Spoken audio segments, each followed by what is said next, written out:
Hello, hello, and welcome to the Arizona Foundation's Time for Change 2020. Welcome to our in-studio audience and all of you online tuning into our live stream from across the country. We are here in Indiana at the Hyatt Regency Indianapolis. Thank you to General Manager Kyle Houston and the Hyatt Regency for not only hosting us, but for your strong partnership. Our mission at the Arizona Foundation is to create and empower heroes in our communities. My name is Ron Williams, President of the Arizona Foundation and United States Air Force Desert Storm era veteran. I am honored to serve as Master of Ceremonies for this important forum today. At our bridge forums, we respectfully do not shy away from the hard conversations because we understand that not everything that is faced can be changed, but nothing can be changed until it is faced. We are so honored to have one of the last living icons from the early civil rights movement with us today. He knew and worked alongside many of our civil rights leaders who are no longer with us. As you know, Dr. King is no longer with us. Rosa Parks, gone. John Lewis, gone. Whitney Young Jr., Roy Wilkins, and many others gone. But Dr. Benjamin Chavis Jr. is here with us today in Indiana. Those of you who know your history knows that he was one of the Wilmington 10, a young man who was wrongfully convicted in 1971 in Wilmington, North Carolina, of arson and conspiracy. Of course, the conviction was overturned due to prosecutorial misconduct.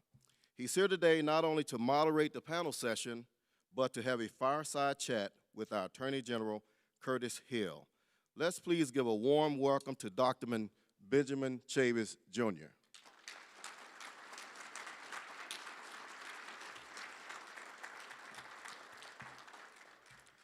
We certainly want to thank everyone who supports the Arizona Foundation and the work we do across the country. Thank you to today's sponsors and supporters. The Indiana Attorney General's Office, well represented today by Attorney General Curtis Hill and his wonderful team. We certainly would not be here today if it were not for the Attorney General and his committed team, for their assistance on the ground and their willingness to be a strong partner in this effort. Please join me in showing our appreciation to Attorney General Curtis Hill.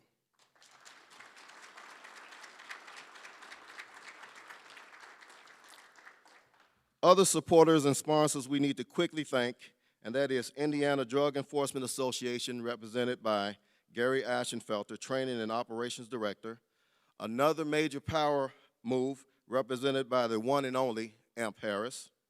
The Hyatt Regency Indianapolis, represented today by General Manager Kyle Houston.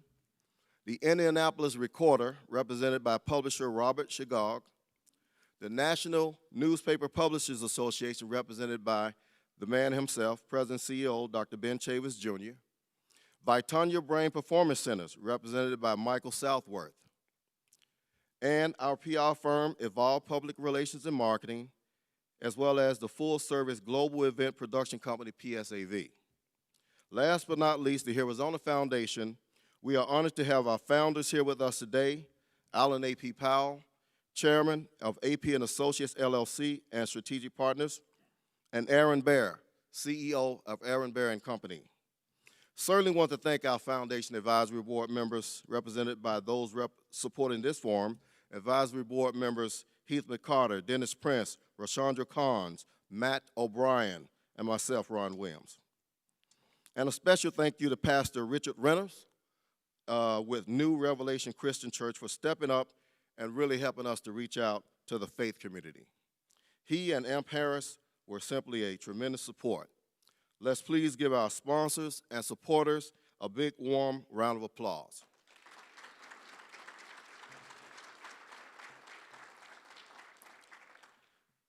This Bridge Forum, Time for Change, is a 2020 series hosted by the Arizona Foundation to understand different perspectives, attitudes, and beliefs about community policing. This invitation-only event is a collaborative effort between law enforcement, government, business, and faith community leaders. Today's forum will focus on current events and examine how communities can work together with police to create equality and equity in our nation.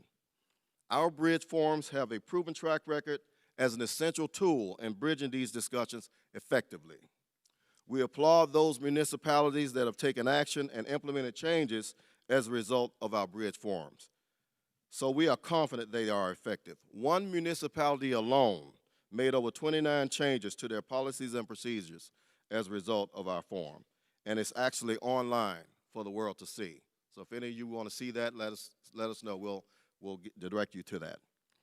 Our PR firm, Evolve Marketing, Public Relations and Marketing, informed us that the total potential audience for this event is 1.7 million people. So we know today's topic and discussion is important. To our distinguished panelists, we can't thank you enough for taking the time to join us today to share your voice and your expertise. We will formally introduce our panelists for our moderator session later, but in short today, we're honored to have with us Lake County Prosecutor Bernard Carter, and I'd be remiss if I didn't pause and take a moment to congratulate Bernard Carter on his recent award in recognition in the Indianapolis Business Journal Leadership in Law edition, honoring members of the legal profession. Prosecutor Carter was recognized with the Distinguished Barrister Award. And just in case you don't know, that's a big deal in the legal profession.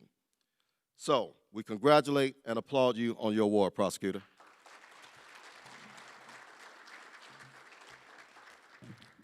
Also on our panel, we have Indianapolis Metropolitan Police Chief Randal Taylor, President of the Indiana State Fraternal Order of Police, Bill Owensby, Lake County Sheriff Oscar Martinez Jr., and the President of the National Organization of Black Law Enforcement Executives, Lynda Williams, who flew in from Tennessee just to be with us for this important discussion. And then today we find out we're both from Memphis, Tennessee. We're honored that this community has entrusted the Arizona Foundation with this privilege of hosting this important discussion. So thank you to all of you. So let's get right into our program. To open our program with welcoming remarks, it's my distinct pleasure to bring to the podium a man of less talk and more action. Alan Ap Powell is the chairman of AP & Associates Strategic Alliances. He's a true servant leader, a U.S. Army Gulf War veteran, national strategist and humanitarian who recently led the largest COVID-19 testing effort in the United States of America that served underserved communities, as nationally reported on CNN, Good Morning America, and all the local Arizona channels and many TV outlets across America.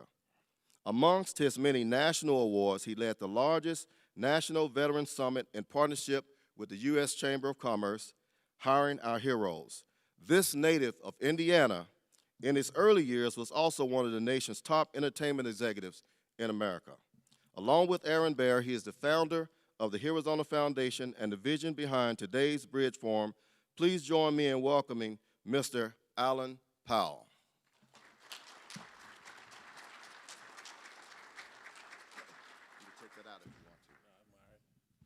I just want to thank everybody for taking your time to be in a much-needed conversation in America.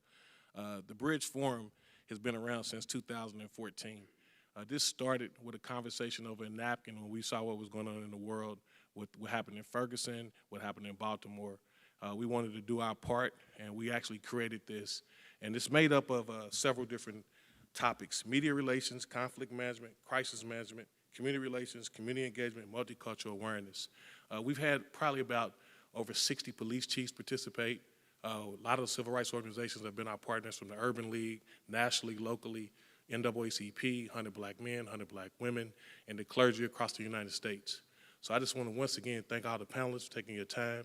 I want to thank everybody for being here today. I see some old friends. I see Congressman Carson, my good friend Amp Harris, who actually, I didn't know what I was going to do when I was coming back to Indiana if he wasn't around. I want to also thank A.G. Hill personally for stepping up and making this happen. God bless everybody here, and God continue to bless the United States of America.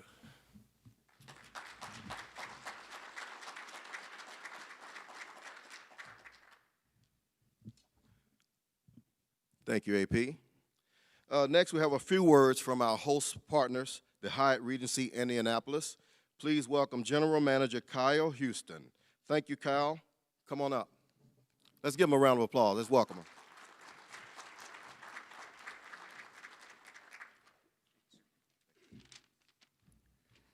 Good morning, I'm Kyle Houston, General Manager at Higher Indianapolis. On behalf of my colleagues and me, welcome to the Bridge Forum Time for Change Series Indianapolis edition. We are proud and grateful to host such an impactful event and for our partnership with Ron Williams and the Arizona Foundation.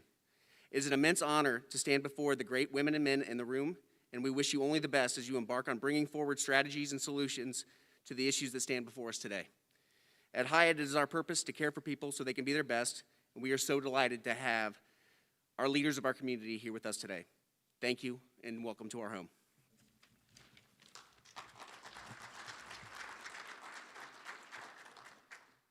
Again, thank you, Kyle, and thank you for your partnership. Next on our agenda, we will have our invocation, followed by the singing of the national anthem by Yvette Fancher, a retired U.S. Army veteran, and the Pledge of Allegiance. As you stand for the Pledge of Allegiance, please remain standing for the as you stand for the national anthem. Please remain standing for the Pledge of Allegiance. Now for our invocation, please join me in welcoming to the podium the senior pastor of New Revelation Christian Church, Pastor Richard Reynolds. Come on up, sir.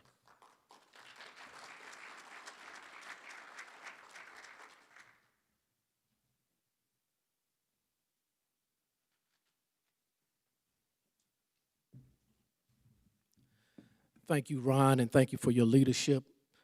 Alan, let us pray.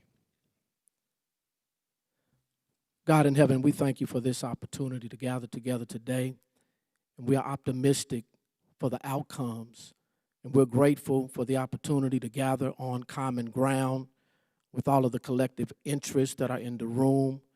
We are grateful for the unity that is being expressed in our diversity.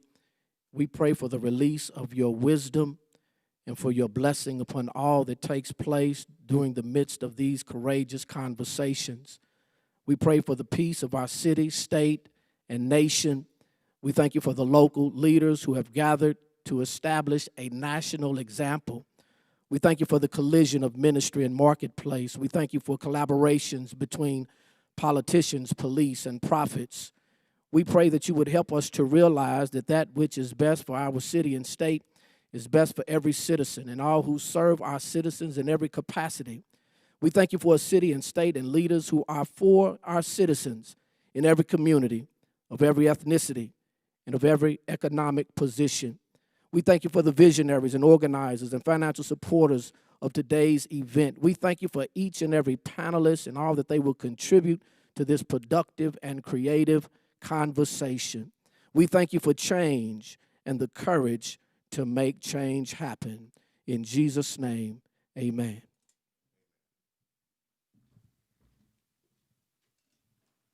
Thank you, Pastor Reynolds. Please stand.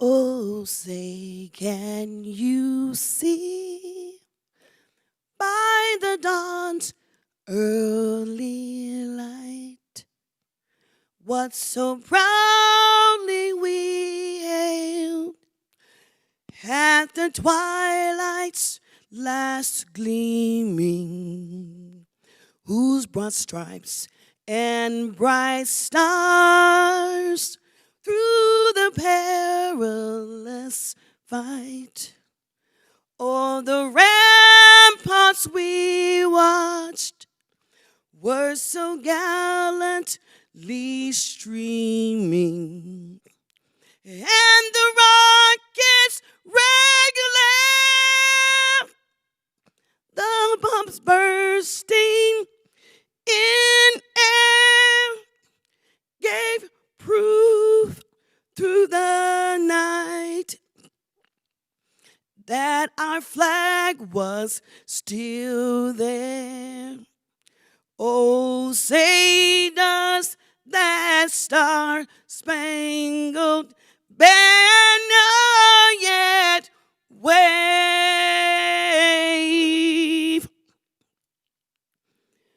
For the land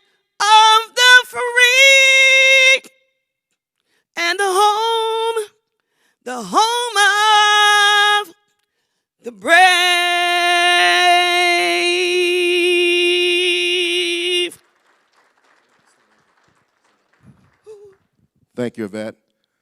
I pledge of allegiance to the flag.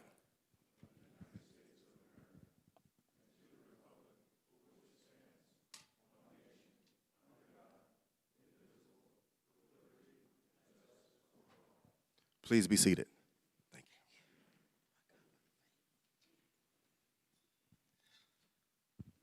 you. Thank you so much, Yvette. She was a little nervous, but she got through it. Great job, great job. Next on our agenda, we have Harold Branch III. We call him HB. He's a speaker, trainer, entrepreneur, and poet, and a proud Phoenix, Arizona resident who grew up on the west side of Chicago. His life story was featured in an MTV documentary. He is the founder of one of the country's largest open mic poetry events called Home Base Poetry. We can't thank him enough for taking the time to fly into town to share his amazing talents. As a doctoral student, I'm excited for him as he completes his doctorate. To share a piece he wrote back in 1999. To share a piece he wrote back in 1999, over 20 years ago, called I Can't Breathe. Please welcome to the podium, Mr. Harold Branch III.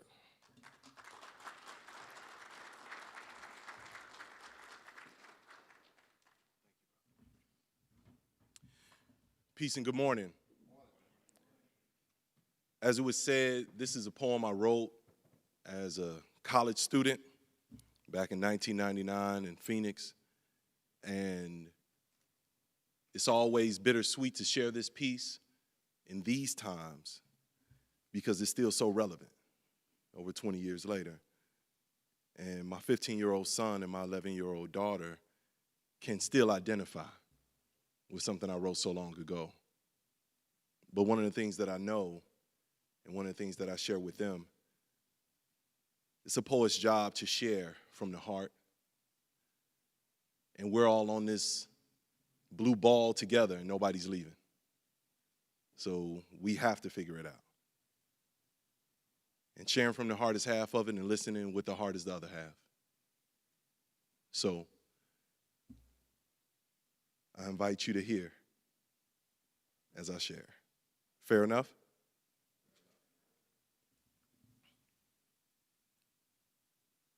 I can't breathe. The bow of racism is constricting me, preventing me from living to my full potential, convicting me on premises that are inconsequential, like my vehicle.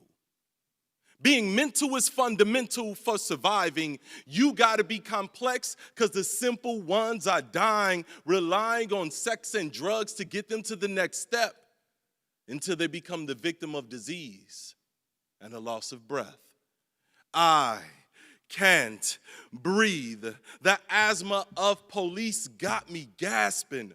All I have to do is exist, and they're harassing, laughing, asking me questions with disrespect as if they want a negative reaction so they can have an excuse to blast in my chest. With bullets my taxes paid for. Grateful when they pass me and don't harass me like they did me a favor. So I tend to put my head back and relax in this minute victory savor. Because some of these officers got me looking for air, huffing and puffing, as if I was in labor. I can't breathe, but my heart bleeds like a blind man without braille and a need to read. I fail to believe that I would be respected for my color or my creed. Some don't see that I breathe for my mother and my seed. Survival is my lover, and we just had a daughter named Succeed. Similar to the leaves, I wonder where this breeze will lead me. The sun sees me as the wind breathes me and exhales destiny. I surrender my mind to the right hand of God and give his left the rest of me, but some still attempt to unruly arrest my respiratory, squeeze my lungs empty and suffocate the spirits with me, make the air thick with oppression so inhalation is impossible, put me in foul situations and make explanations unimaginable. We got a gun obsessions and unprotected sex is casual. We love money, but our study habits are less than admirable.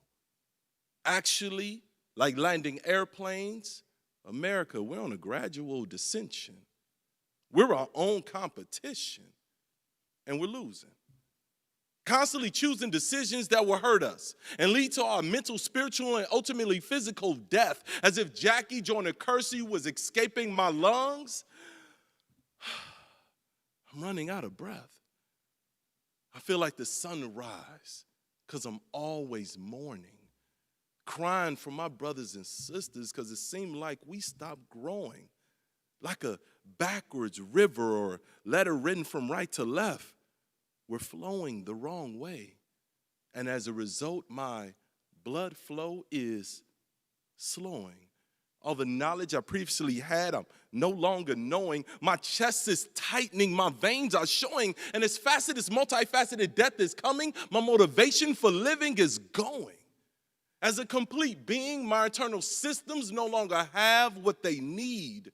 Somebody hurry and help me, cuz I can't breathe.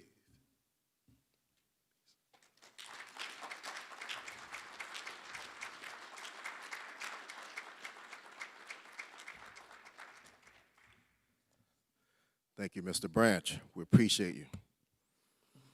All right. Next, I get the great pleasure to introduce our first guest speaker. Mayor Joe Hogsett is the 49th mayor of Indianapolis. He most recently served as the United States Attorney for the Southern District of Indiana from 2010 to 2014. On November 3rd, 2015, he won the race for mayor of Indianapolis in the 2015 election. He won re-election to a second term in 2019. Please join me in welcoming Mayor Joe Hogsett.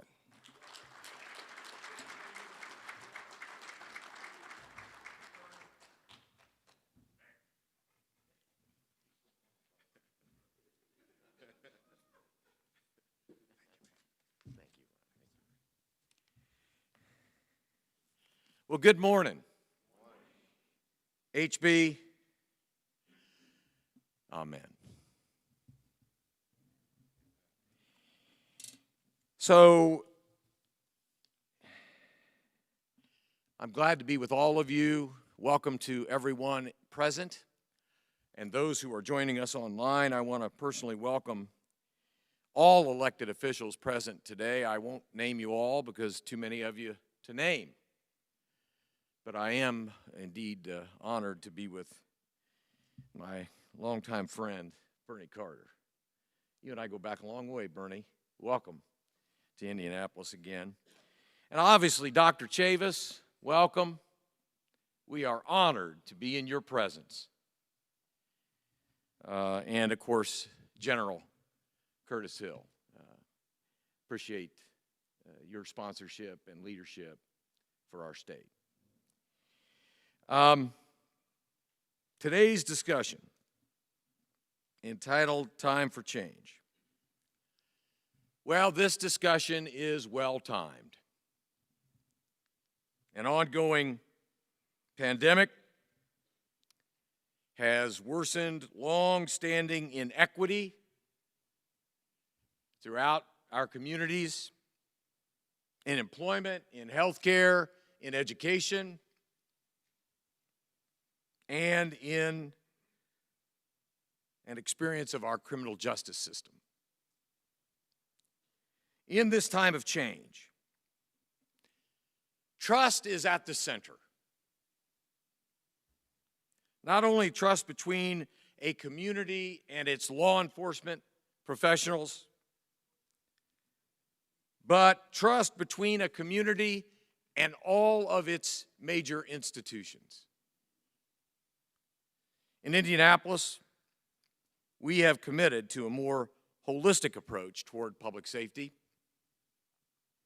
an approach that recognizes that these connected issues, education, health, and employment, affect public safety as much as traditional metrics. Our approach also advocates for a transparency in policing that has been supported by both officers and community members alike. That includes the rollout of officer body cameras, a revised use of force policy, a return to community-based beat policing, and a host of community police outreach events. And we are not done. We recognize this is a historic opportunity for change. Today, we will have a discussion on how to best realize that change. So I want to thank Arizona Foundation, as well as state and local organizers who have brought us together today. No matter our background, no matter our profession, no matter our neighborhood, no matter our zip code, we can all agree it is time for change. Welcome to Indianapolis.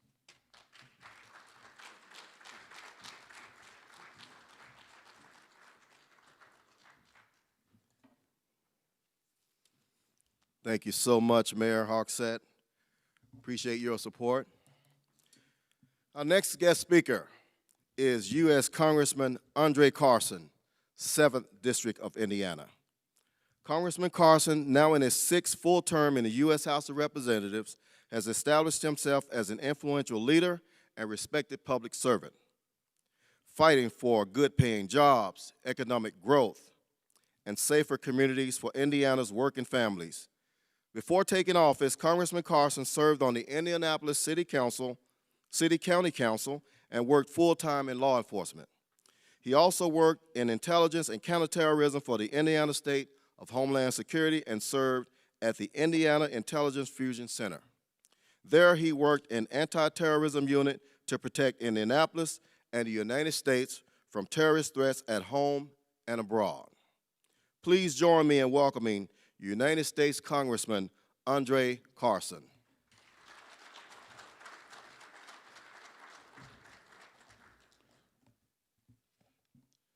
Good morning. Thank you, Brother Ron, to AMP, Chief Taylor, AP and Aaron, Arizona, Brother Bernie, Madam President. The FOP is in the house. You know, I'm pleased that we have such a remarkable leader here in Dr. Ben, who is an icon and a legend, and he will certainly be immortalized amongst many young black men and women alone outside of his civil rights legacy, but for his wonderful role in Belly. Phenomenal job. I want to give a shout out to my buddy, occasional workout partner and neighbor, General Hill. Thank you. You know, I'm pleased to have this conversation with such a diverse group of people. You know, I think we can agree that the criminal justice system needs reform and change. What that reform and change looks like varies from different people. We're seeing more talk about defunding the police. I am of the view that we should probably look at a recalibration and a reformation. It was mentioned that I was in law enforcement. I started as a special deputy with the Marion County Sheriff's Department. I worked for the Indiana State Excise Police. That was a fun time. I also worked at the Indiana Department of Homeland Security, and during that time I can remember running into Mayor Hogsett even before then, and he always had a passion for building bridges. But you know, I have a different lens. As a young male, I can remember being harassed repeatedly by law enforcement. At the age of 17, I was arrested outside of a mosque, and I was charged me and another young man with battery on a police officer, resisting arrest and fleeing. And as they were taking us to the Marion County Jail, one officer got wise enough and realized I was just a juvenile. It wasn't the first time I was called out of my name. It wasn't the first time I was targeted. But it was the first time that I was targeted not only because of my race, but because of my religion. As the great phenomenal poet mentioned, that he couldn't breathe. We look at George Floyd, Breonna Taylor, Dejon Reed, Jacob Blake. And these are a few of the people who have experienced injustice in 2020 alone. In Congress, we're working to make changes. We introduced and passed the George Floyd Justice and Policing Act. It bans chokeholds at the federal level. It bans no-knock warrants for drug cases at the federal level. It makes it easier to hold police accountable in court for wrongdoing. And it requires dash cams and body cams, which is a provision I strongly push for. I'm honored to be a co-sponsor of this bill. And this is a universal issue. I think whether you're a Republican or a Democrat or an independent, I think that we can all agree that law enforcement is a thankless job. There need to be reforms. I can remember, and I'm wrapping up, as a young man in the police academy, I was a squad leader, the first African-American from my agency. There was a young recruit, and he had a shirt on. We were doing some emergency vehicle operation or EVOC training. And it had Mussolini, Stalin, Hitler, and 2 other leaders. And some of the black and brown officers reported him to the training captain. And the young man very innocently and naively said, you know what, I don't agree with everything that Hitler did, but he did do some good things. And I think that opened a discussion for many of us young recruits, because this was the first time that a lot of the young recruits from across the state of Indiana had interactions with African Americans. And as we learned that many of their reference points to what it meant to be a black male came from music videos or television. And as I marched with activists and I've marched with some of the leaders that we're seeing, the younger people, they have agreed to, and I told Superintendent Carter that a few weeks ago, I don't know if he's here, they have agreed that it is time to have some of our young activists come to our police and training academies to meet with young recruits before they hit the streets. And I think that's a small part of the reformation we're talking about, along with the things that are listed in the George Floyd Justice and Policing Act. There are over 12 models for policing. Community policing is the most popular. But I think if we want to move forward, we have to understand that we're one nation and one community with common problems. And in order to remedy those problems in the midst of coronavirus, in the midst of election security issues, in the midst of protecting our national security, we have to reform law enforcement in order for us to move forward as a country. Thank you for having me. I have a town hall, but thank you. I appreciate you.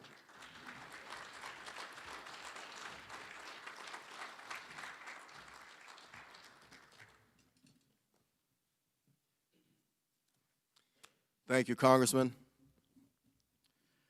Our next guest speaker is Indiana State Representative District 95, John Bartlett.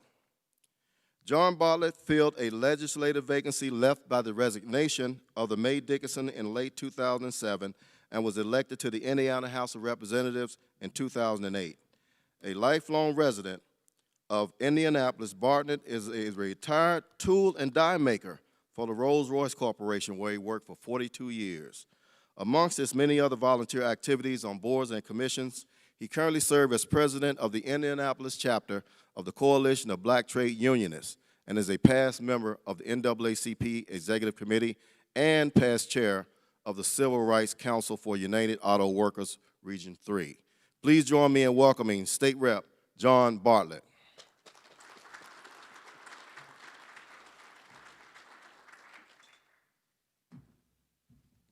And thank you to all the panelists, Dr. Chavis, AG Hill. It's an honor to be here. We're living in troubled times. We're living in troubled times. I've had a bill for the last 3 years for criminal justice reform. Couldn't get a hearing on it. I believe I will this year. Our police, not just our law enforcement, our criminal justice system is broken. And we need to review that, identify that. One of the things I would like to see is young folk involved. Arizona, I think we need young people.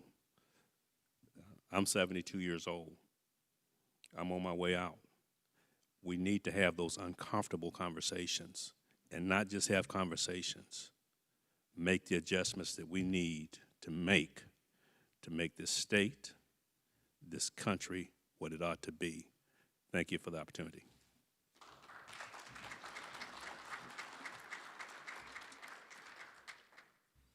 Thank you, Representative Bartlett.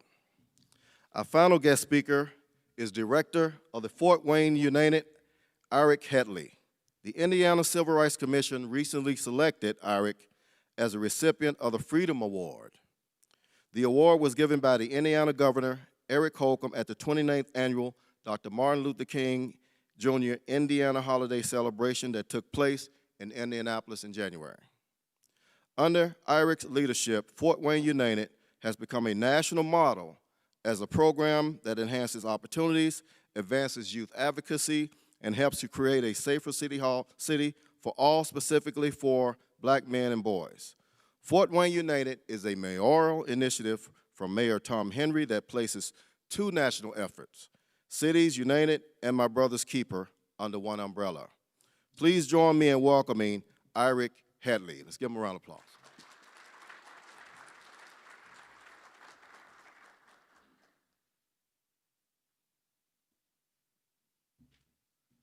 So good morning, good morning. Thank you for having me. A.G. Hill told me I had 3 minutes. So when he tells you to do 3 minutes, you gotta make sure you do about 2:58. I do what he tells me to do. So first and foremost, my name is Iric Headley. I have the privilege of working for our mayor, Tom Henry. Years ago, I was on the streets shooting guns and getting shot at myself. And for some reason, God chose me to do a lot of this work now, really reaching back and just digging deeper and providing context to a lot of those stories that we all have some type of bias and some type of judgment towards. Fort Wayne United is an initiative that we focused in on providing African-American males with some awesome opportunities. And it's just morphed and morphed into so much more. And because we only have a couple minutes left, I can't tell you about the 10 programs that we have on the ground that engages that population and speaks their language and brings them in and offers them life-changing resources. But I want to tell you about 2 of them, and one that we just launched last Tuesday. We have a program called Live Sessions. The LIVE is an acronym for listening to input and voices through engagement. And what we do is we spend a Saturday with young black males from the community ages 14 to 25 with our police chief and our deputy chief. And we talk and we engage them and we encourage them and we empower and we educate them on a lot of practices and a lot of the data that revolves around the things that impacts them the most. And a lot of our community said, hey, they won't talk to you, Iric. They won't talk to police. So we scheduled the first meeting for an hour and it lasted 5. We scheduled our second meeting for an hour, it lasted 5. Third meeting we scheduled for 2, it lasted 5. And so now we schedule our meetings for 5 hours. We do anonymous polling, anonymous data collection. So we put questions on the screen, they vote, pops up on the screen that 50% of you said this, 20% of you said that. And so we're able to get a nice, accurate depiction of what African-American males think, and we give that to our police department, we build programs. So that's one program. The other program I want to tell you about was actually brought from Indianapolis to Fort Wayne. It's called a 10-Point Coalition. And that program has just changed our community. We focus in on a specific neighborhood one at a time. And we do some engagement. So we take OGs, there's an AG for Attorney General. but there's an OG that we refer to as original gangsters. And we put these men and women on the streets, and we allow them to walk the streets in a structured manner, cohesive manner, as they engage the community, learn the community needs, bring those needs back to us. We walk the streets 5 nights a week between the hours of 6 to midnight. We have a team of about 22 or 25 or so. Our payroll clocks about $13 an hour all the way up to 16. So with the 10-point coalition, it becomes a employment initiative first, then we go out and we reduce crime. But we can't just talk about reductions, we also got to talk about increases. How do we increase employment? How do we increase hope? How do we engage housing? All those things we've done, which again, don't have time to tell you, but I want to read you some stats real quick. Decreases, aggravated assault, 66% decrease in the first 12 months. Shootings, 63% decrease, first 12 months. Hand and fist altercations, 55% decrease. Burglary, 31% decrease. Rape, 78% decrease. Auto theft, something we didn't think we would impact, 28% decrease. Shoplifting, the businesses around that area love 10-point coalition, 50% decrease. And homicides at 0. And so this initiative was launched by A.G. Hill's office. The support came from A.G. Hill. Would not have happened without A.G. Hill and Aaron. And we are going on our 2nd year. A.G. Hill has been on the ground. A.G. has been with the OGs as they walk the streets, as they learn about each other and learn how to impact this neighborhood. Before I go, I got to tell you about our newest initiative, United Front. It's a citywide cultural competency model that we've launched for leaders and businesses and corporations to learn about all those different things that we're also afraid of: racism conversations, implicit bias, systemic racism, all those things. We'll be doing a year-long initiative engaging the business community, helping them to really look at applications differently and so many other things. So check it out. It's called United Front. Google it. You'll see a lot more about it. And again, we just appreciate the opportunity to speak to you. Thanks so much for A.G. Hill and the support. And thank you for just having me up here for a few minutes. Have a great day.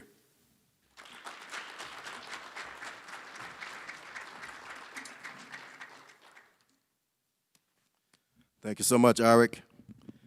Now, let's give all of our guest speakers a round of applause, all of our guest speakers. Now, to our exclusive panel of law enforcement officers. Panelists, I will introduce you, and when I do, wave your hand for the camera as well as for the audience so that we can keep the program going. First, Lake County Prosecutor, please welcome Bernard Carter.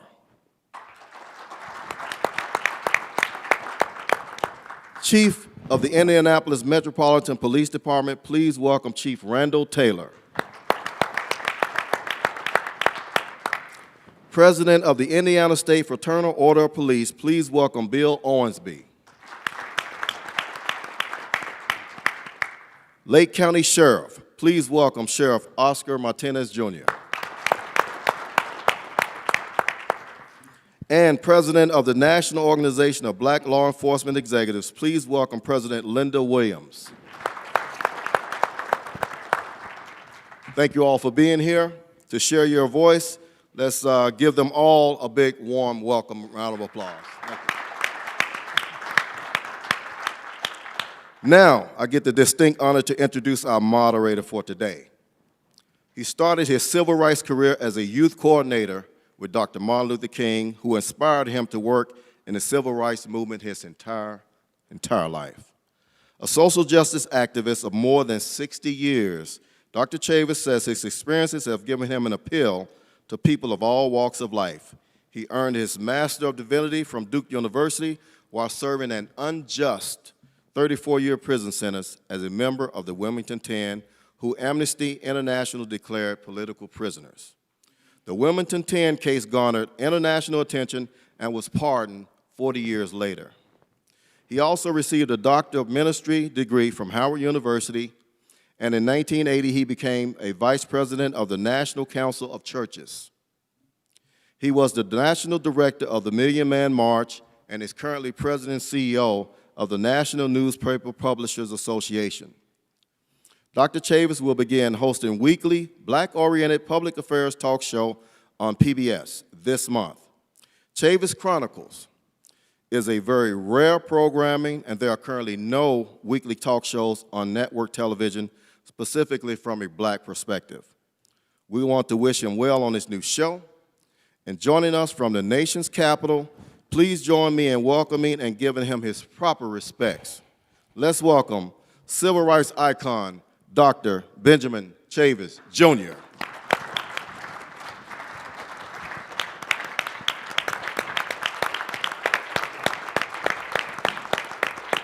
Thank you very much.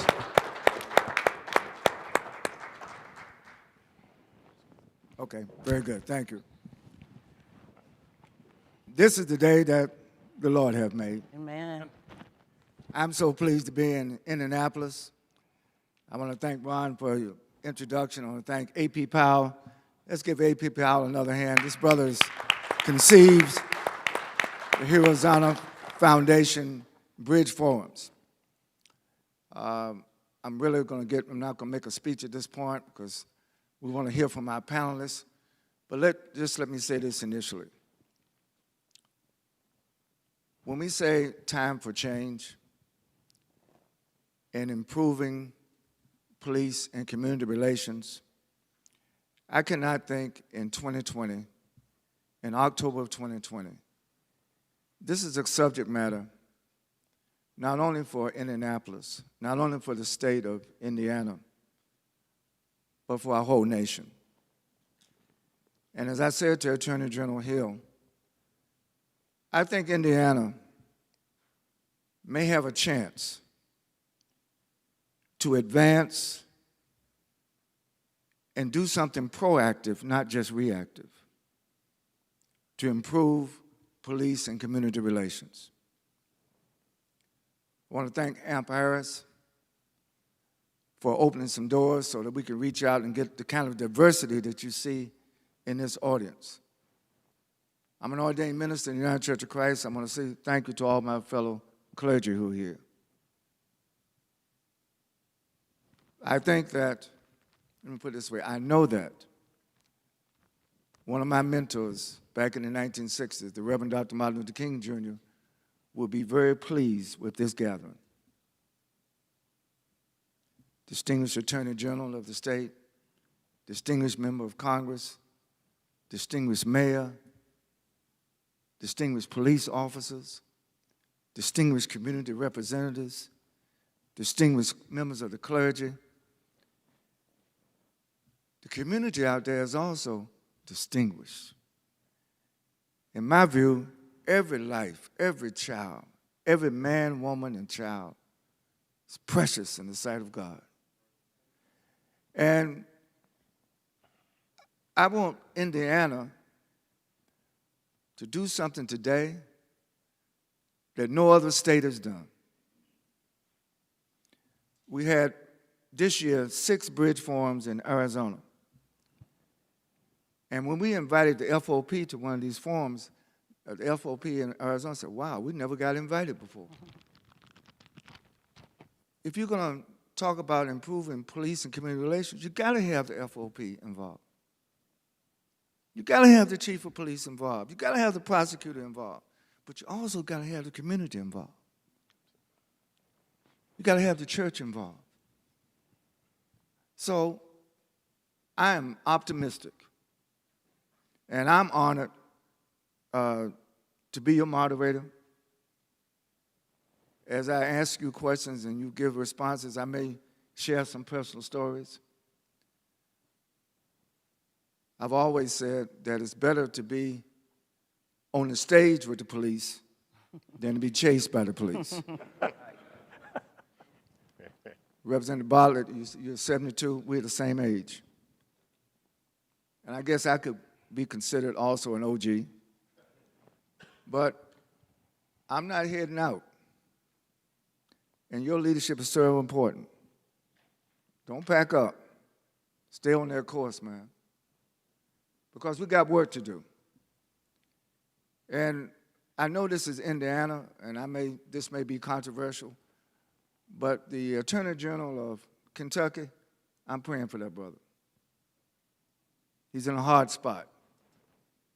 And he was put in a hard spot by what happened to Breonna Taylor. We cannot let her life fade away from our consciousness, as we can't let the lives of all of those who have been lost. Congressman Carson listed some of them. Congressman Carson had to step out for another engagement, but I worked with his grandmother, Julia Carson, former Congresswoman Julia Carson, a great freedom fighter. And one of the things you know about me, and I'm going to get to the questions, that my most fond memory of being here in Indianapolis was in 1993. I was the head of the NAACP at the time, and we had our convention here, national convention. And I had the opportunity to invite Nelson Mandela to address our convention here in Indianapolis. One of the best conventions the NAACP ever had. But during the convention, I slipped out of the hotel with Nelson Mandela together. We went to the housing projects at that time, Chief, here in Indianapolis. And some of my colleagues in the NAACP said, man, why are you leaving the hotel? Why are you going to the hood? I said, well, what happens in the hood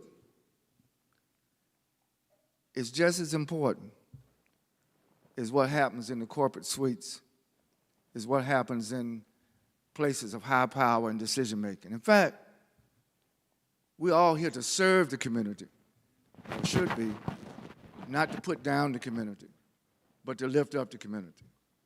And so that's our vein. We say it's time for change. We're not just saying it's time for the police to change. We're also saying it's time for the community to change. And together, police and community together, that's when we really have real change. And so today is not a point finger. I'm not going to be asking, I got you questions. This is a conversation. Because I respect you, and obviously you are respected, or else you would not have been invited to be on this panel. I do want to say a word about President Lynda Williams before we start our questions. I don't know if y'all know where NOBLE is, the National Organization of Black Law Enforcement Executives, but these are the chief brothers and sisters that have enormous experience in law enforcement from all over the country. And every time there's a tragic shooting, they always call on somebody from NOBLE to get on CNN, one of the commentators, to comment about what is going on.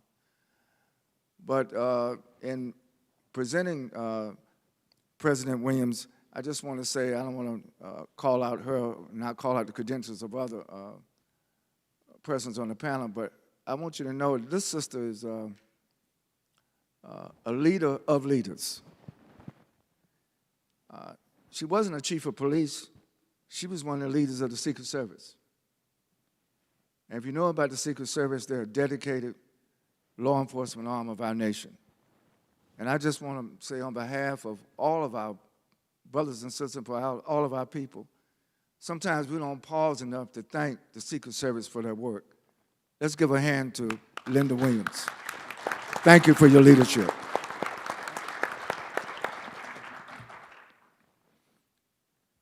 I think protocol would say I want to start with Chief Taylor.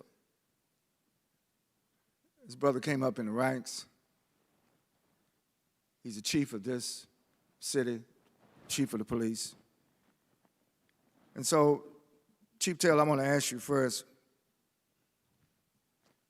what is your department doing to build community relations, media relations, and conflict resolution? And what is your overall perspective when it comes to embarking upon programs, projects that you know from your experience will help to improve police and community relations?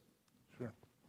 Well, this month marks my 33rd year in law enforcement, and I'm grateful. But over that time, you know, I've seen good advancements and I've seen some bad setbacks in law enforcement. I'm proud to be a member of the Indianapolis Metropolitan Police Department.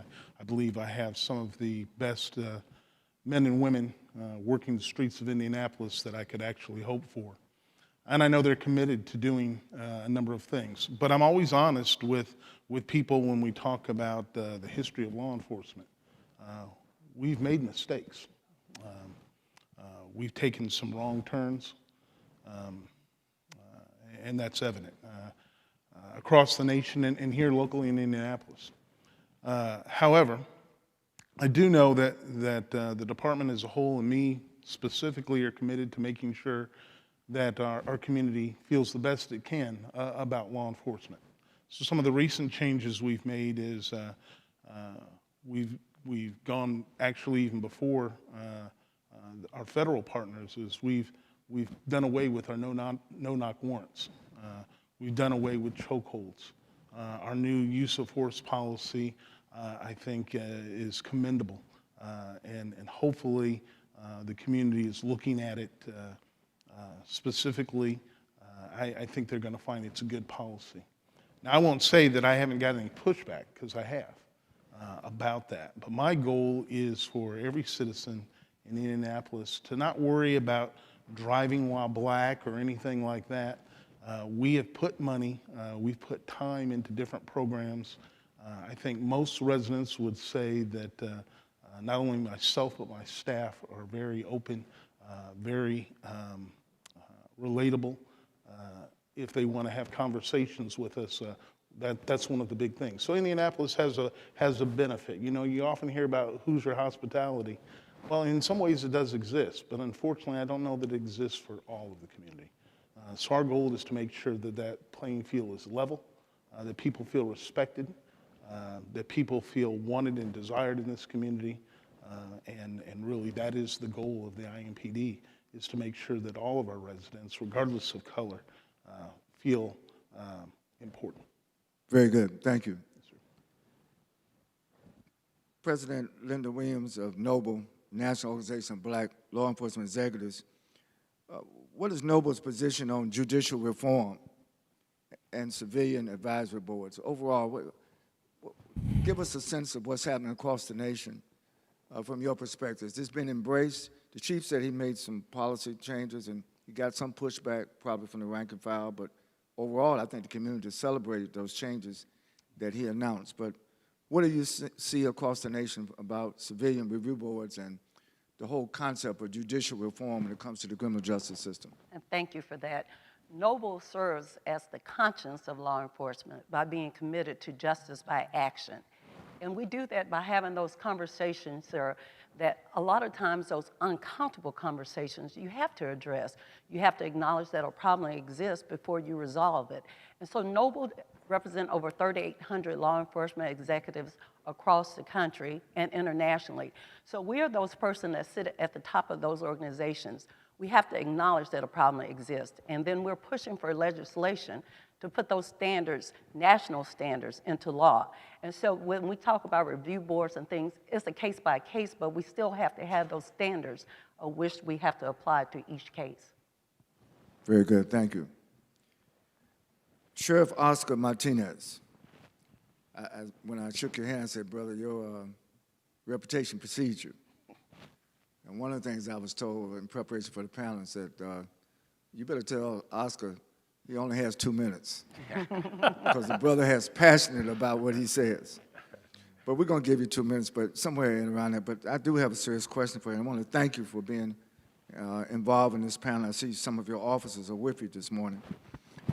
What is your department doing around community engagement, multicultural awareness? You know, in Indianapolis, the demographics are changing, as the demographics are changing across our nation. The browning of America is a reality. What is your department doing in terms of improving multicultural relations in the context of improving police and community relations? Absolutely. Thank you for having me here, and it's an honor to be here among true professionals, members of the church, and elected officials and community leaders. I am very passionate in what I do. I'm a 27-year veteran with the Lake County Sheriff's Department, and have been blessed to be elected by the people of Lake County as the sheriff. Community, I was born in Gary, raised in East Chicago. So it's predominantly Latin and black communities. So growing up there, I understand what goes on in the community. And most importantly is, as a leader, is being involved in the community, having those contacts with the churches, being involved with community leaders, elected officials, and residents of those communities. Most people, and I tell our officers this, the majority of the citizens do support us.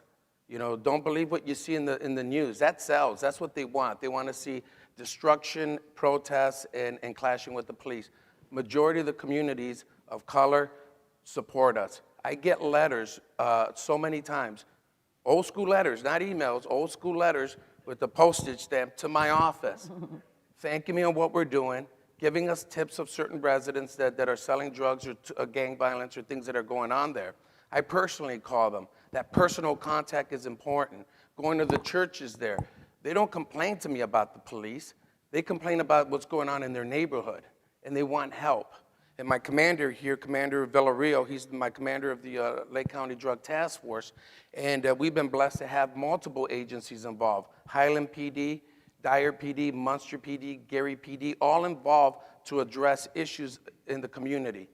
So when I give them these addresses, being involved in the community, listening to them, being open-minded, and they look into those residents. They get probable cause. They raid those drug houses, those gang houses. You know what happens? The community comes out and claps. They support us. But it's all about having a relationship with the community, not going to the community when it's election time. That's not going to work. They're not going to buy that. It's being there all the time, attending their churches, attending town hall meetings, being asked those hard questions. But I think involvement in the community, the churches, and the youth, that's important because they're listening to what's going on in social media, that the police are bad. Is being involved. I'm heavily involved in a lot of youth organizations that are just starting up. I donate a lot of money to those organizations that can't afford to get things started because that's important. Keeping them off the streets, being involved in extracurricular activities, being involved with law enforcement and kids. He's also in charge, my commander is also in charge of the high crime unit. They hit, after we do intelligence and hit high crime areas, there's been a lot of shootings going on. They've made a tremendous amount of arrests of people that just committed homicides, drug charges, illegal gun charges. But at the same time, they're still stopping at the parks. If they see kids gathering at the parks, playing baseball, playing basketball, still engaging the community. That's very important, and that's what we've been doing. All right, thank you, Sheriff. So I just sum it up. You believe you're making progress. Yes, absolutely. Okay, that's very As someone said earlier, it's not about being reactive, it's about being proactive. And that's what you have to do. Don't wait until something happens to take action. Do it ahead of time. You have to know your community. If you don't have a pulse on what's going on, you shouldn't be in a leadership role. Right. Now, in the communities that you just described, a lot of those young people are watching this. This is live stream. Mm-hmm. And one of the reasons why we live stream these events was because a lot of times the very people who need to hear these messages, be involved in these conversations, are somewhat intimidated to come to a conference like this. So we wanted to make sure that, and AMP knows in terms of social media, young people use these devices not only to receive information, but to share information. And sometimes there may be even an over-focus on making sure that whatever appears on these devices is accurate, is authentic, is something that people can rely on. So I appreciate your response, Sheriff. Thank you. The Fraternal Order of the Police. My turn. Yes, sir. And I want you to know we're glad you're here. Thank you. The question, William Owensby, is that it has been said that when you go into most police departments, most law enforcement officers know who the problem officers are. What needs to be done to get law enforcement to police itself? Or rather, can the police police the police? What is your view on these review boards? And from your own perspective, from the FOP, how do you handle the subject of disciplinary actions among law enforcement officers to try to prevent some of the tragedies that we all refer to sometimes, please? Well, it involves tough conversations. I know specifically in Indiana, we're talking about the decertification of a law enforcement officer when he's involved in certain incidents, and I think that's important. And I'll start by saying there isn't anybody, especially any of the law enforcement officers in this room, that wants to work beside or with or around a bad cop. And do they exist? Absolutely, they exist. And that's part of the tough conversations we have to have. And I think the FOP or any police union or police association gets a bad rap, if you will, from the false narrative of protecting bad officers. We don't. I had an interesting conversation with a former director of public safety many years ago. It was a get to know each other kind of a conversation. I was a local lodge president, and one of the first things he asked was, why does the FOP protect bad cops? And I said, can you tell me how many officers currently are up for termination? He gave me the correct number. And I said, do you know how many of those officers the FOP is defending? He said, well, I imagine all of them. I said, we're not defending any of them. Then why are we taking so long to dismiss them? I said, that is with the merit board and the administration. That's not on the FOP. So I think like I said, the associations and the FOP gets a bad rap. Yes, we have protections built into contracts on discipline, but that's because of some abuses by administrations. We simply want timely discipline. You can't suspend an officer for a year without pay, without doing something to him. If you're going to fire him, fire him. If you're going to discipline him, discipline him. But it isn't fair to his family or anybody around him to take money out of his pocket for a year while you sit on your thumbs and don't discipline him. So I think there's some bad information out there about how we treat or how we defend officers. Yes, we'll defend them. Yes, we'll defend them when they're unjustly charged, or even when they're justly charged, we'll defend them for certain crimes. But if you won't find an association, I don't think, or an FOP defending an officer who's guilty of committing a crime. Administrative issues, yes, but a crime, no, or very rarely. So I think it's all about information. I think it's all about correct information. And I think there's this misnomer that the police profession is broken. It isn't. It's a very proud profession, and it is a profession. And we take pride in how we protect the citizens of our communities, and we take a lot of pride in that, and we want to do a good job. And I think it's all about information sharing, and you touched on it when you were giving your opening remarks. It's always time for a change. Policing has never been immune or ignoring or refused to change. We're always open to change, and that's obvious by the de-escalation training that we do and the bias training that we've done in the years past, by the mental health training that we had to undertake when communities got rid of their mental health facilities, by the Narcan that we had to start administering because of overdose increases and stuff. We're always open to change, but it takes two to tango. You basically said that yourself. Yes, it's time for a change in policing, but it's also a time for change in the community. There has to be community dialogue, and Indianapolis has done a fine job in police-community relations, and I've always been proud of that. Unfortunately, we had a couple of police action shootings incidents where out-of-town characters came in and disrupted the community. Otherwise, I think with the relationships that were built, we would have weathered the storm a lot better than we did. And I did some homework about Fort Wayne and Iric, Headley. They're doing great things up there. Very, very happy with what they're doing up there. And I think we need to steal that stuff. When just like they stole 10 Point from Indy, we need to steal what they're doing up there and bring it back to Indy. Well, I would use a little different verb since we're in the law enforcement. I wouldn't steal it. I would transfer it. I don't want to say that they had this form and the cops are saying, telling people to go out to steal stuff. But no, I understand your point. But I do want to say that I'm listening to you very carefully. You know, I represent the black press of America, so I know how things are reported in the media.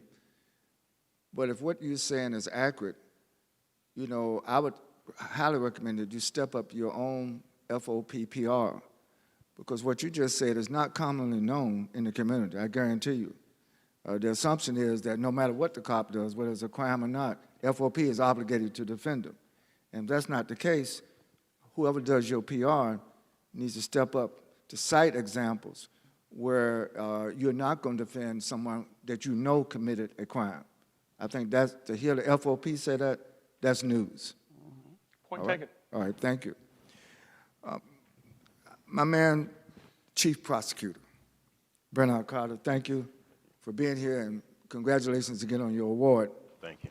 From a prosecutorial perspective, how do you see the issues of police reform in the context of what many people believe in our communities is a resurgence of systemic racism?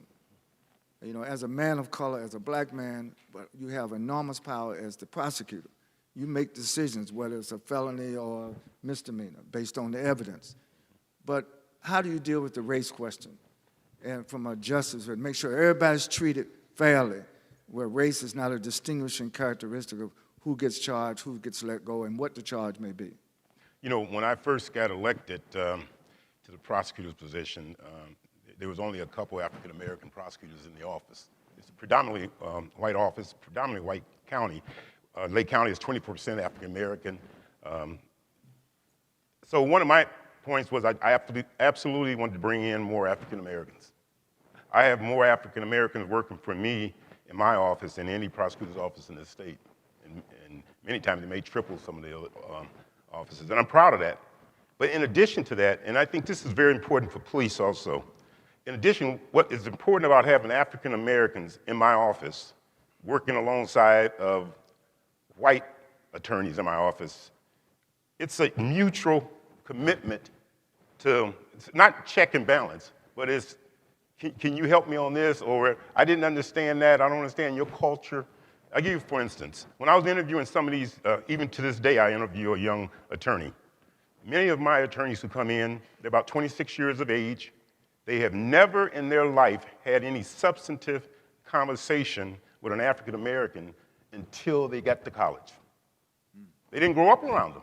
They see them at a mall, they see them here and there, they may have a sports when they play basketball and things of that nature, but really having an African American who's your friend, African American who comes over to your house, you go to church with them, you go to the beach with them. They did not have that kind of conversation. And I think that's the problem with policing today. Many of these officers do not understand African Americans, and particularly African American women. They're a lot more vocal than any of us, and many officers don't know how to handle that. Many officers do not. I've read so many Supreme Court cases where typical traffic stop, give the lady a ticket, tell her to sign it, and then they argue about signing the ticket. Instead of just giving her the ticket, she's going to show up to court, whether she signed it or not. Just right on there, she refused it. But they're going to argue about that and have her get out of the car and things of that nature. And then if she don't sign it, they're going to arrest her and things of that nature. Those things can be suppressed. They don't need to exist. They're arrogant. They're, I'm better than you, or I can show you what I can do.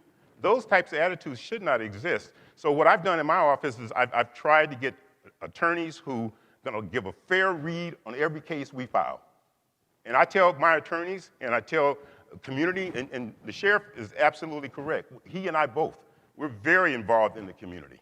And I tell ministers, community activist groups, if you hear of a case that you think something's going on with that case, come see me. Come see me personally. I'll call that attorney in, my prosecutor in, and say, what's the deal with this case, and I'll check it out. And I have done that hundreds of times over my term. I think it's real important to understand that America has a huge and ugly racial background. One of the worst in any modern civilization in this world. I mean, what we did to African, I say we, because I'm talking about the government. I'm not talking about any white person in here, because they weren't there. But our government was there. The government, by the Supreme Court, the government, by legislation, did everything they could to hurt an African American, to hold them back, to have them in a less than a normal setting. And now, today, we're still reaping that. People say, oh, you should forget about slavery. No, you cannot forget about slavery, because it is being done today. And you have individuals who are suffering. You have individuals who are harmed by what took place by our Supreme Court. Plessy versus Ferguson, separate but equal. Well, nothing separate and equal about that. Our kids went to the worst schools. Our kids couldn't dine. We couldn't go and, if I have a white friend, and we all have black and white friends in here, I have them, I couldn't go out to dinner with them. What kind of stuff is that? And we're still haunted by that. And until we correct that, and how we correct that, that's the key question. But I tell you one thing, there's another aspect of racism that causes what takes place. People want to put their head in the sand. I give you, for instance, I go to a lot of funerals. It is rare, and a lot of these funerals are white individuals. It is rare that I see one black person in that funeral but me. And I'm there because I'm a politician, I'll be honest. I appreciate it, and I wanted to show my sincere thoughts of their loss, but I'm there representing my office. But I don't see not one other black in that office. I go to a black funeral. It is rare that you see whites at a funeral. How can you be 75 years old, live a full life, and not have one black person, as a white person, not have one black person come to your funeral when you die? Or I go to many funerals where my mother's friend dies, and I go and just tell them, my mother loves you and this and that. So why don't we have that? That's just an indicator of how racist this country still is. Our churches, Sunday's the most racist day. So those things cause a lot of this here, and it has a lot to do with law enforcement. Thank you. Now I know why you got the award. Thank you for your candor, for the authentic passion that you've just expressed, and I think that's a good segue now. Just let me say this for the benefit of everybody. I agreed to be the moderator of these panels, encouragement from AP, because it occurred to me that we not only have to have an opportunity for us to speak, but we need to listen better to each other. When Brother HB gave his poem, the fact that he wrote that poem 21 years ago and the poem still resonates with absolute truth today says something about how deep-seated the problems of race that Prosecutor Carter just shared with us. And I believe that not only is it a recognition at funerals, but I would also say at weddings, I would say at baptisms, I would say in life. And I think that, but I want to say this, I was telling Brother Representative Bartlett, I'm an OG too. I look at things over a long period of time. And over the last 60 years, we have made progress. The racial problems today are not as bad as they were 60 years ago. However, what you just said is true today. While we've made progress, we have not made enough progress. The pace of the progress sometimes is not as up-paced as it should be. And we live in a society where we react to racism, and we have to react, we have to engage.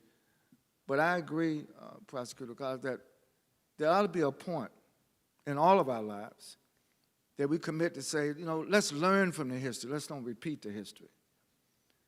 I'm going to be very honest with you. The reason why I was at the founding convention of Noble President Williams, is because when I would not be here today, my full disclosure, in my civil rights career, I've been arrested 67 times. Ultimately found not guilty, ultimate charges thrown out, except for one instance during the Wilmington 10. It took us 10 years to prove our innocence. We were sentenced to 282 years in prison in 1972 because we were trying to get equal education for high school students, junior high school students in Wilmington, North Carolina. Don't have time to tell you the whole Wilmington 10 story, but one of the young kids that we were trying to fight for to get an equal education in North Carolina school system was a young brother named Michael Jordan, who later went on to the University of North Carolina, Chapel Hill, and became somewhat of a, I know this is Pacer territory, but Michael Jordan became a pretty good basketball player. But some of us had to go to jail so that he have the right to get an education. In a few months, in a few weeks, we're going to have probably the most consequential election in American history. And yet, everybody knows we should all go out to vote, but there are some disparities in terms of whether or not people can exercise their full right to vote. But the reason why I'm making these connections before asking the next question is that it occurs to me that, Prosecutor, we are not learning as much as we should from the past. And that's why it keeps repeating. You know, I'm glad to hear Chief Taylor say that these policy changes that have been made has caused some improvement.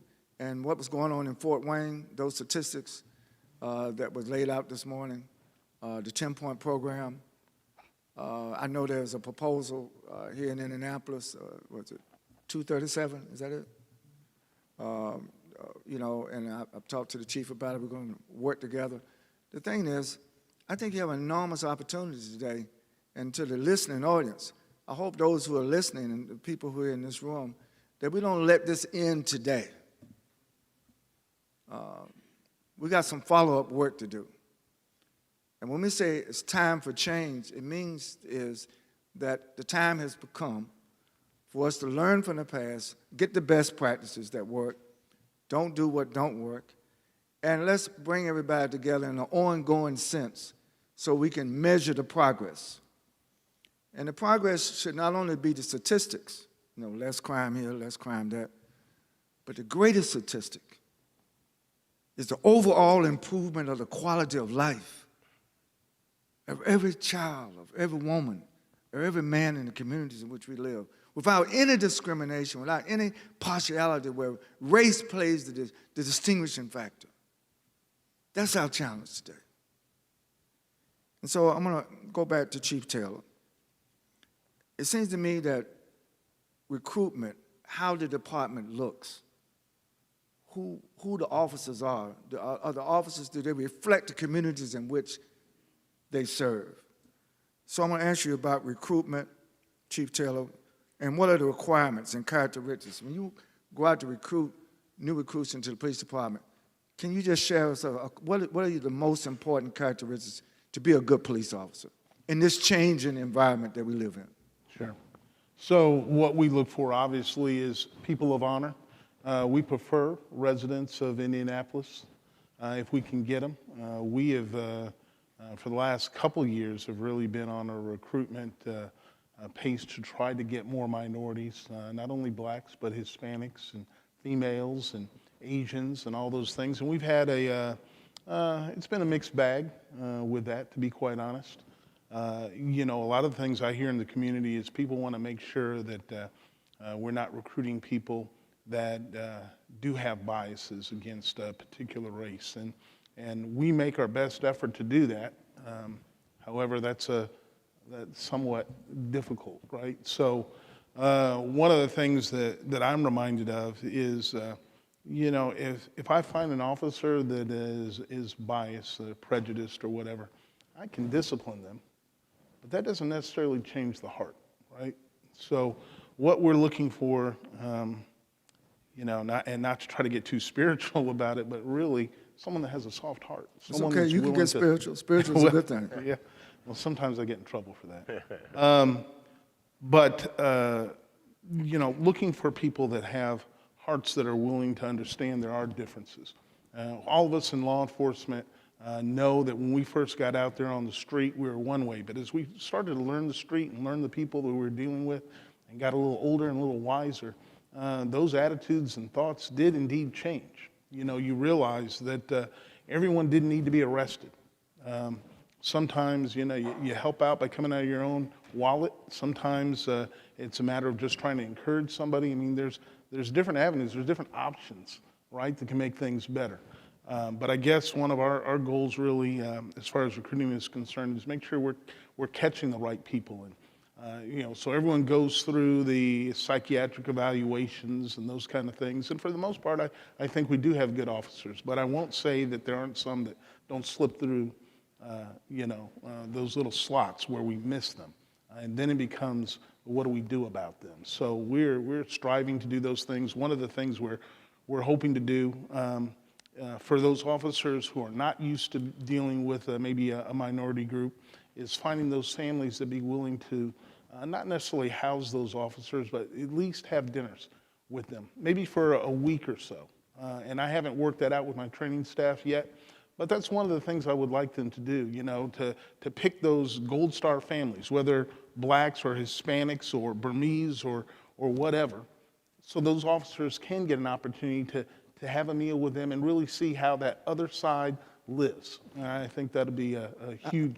How's the current diversity of the Indianapolis Police Department? So the city is about, I think, 24% minority. We're probably right around 15%. So we're below that curve, but obviously the goal is to make the department look like the community in all different facets, whether race or gender or sexual orientation or any of those things. Are there residential requirements? Are the police officers required to live in the city? They are not required to live in the city, but we do have a cap, so a new officer more than likely is going to have to live within Marion County. Okay.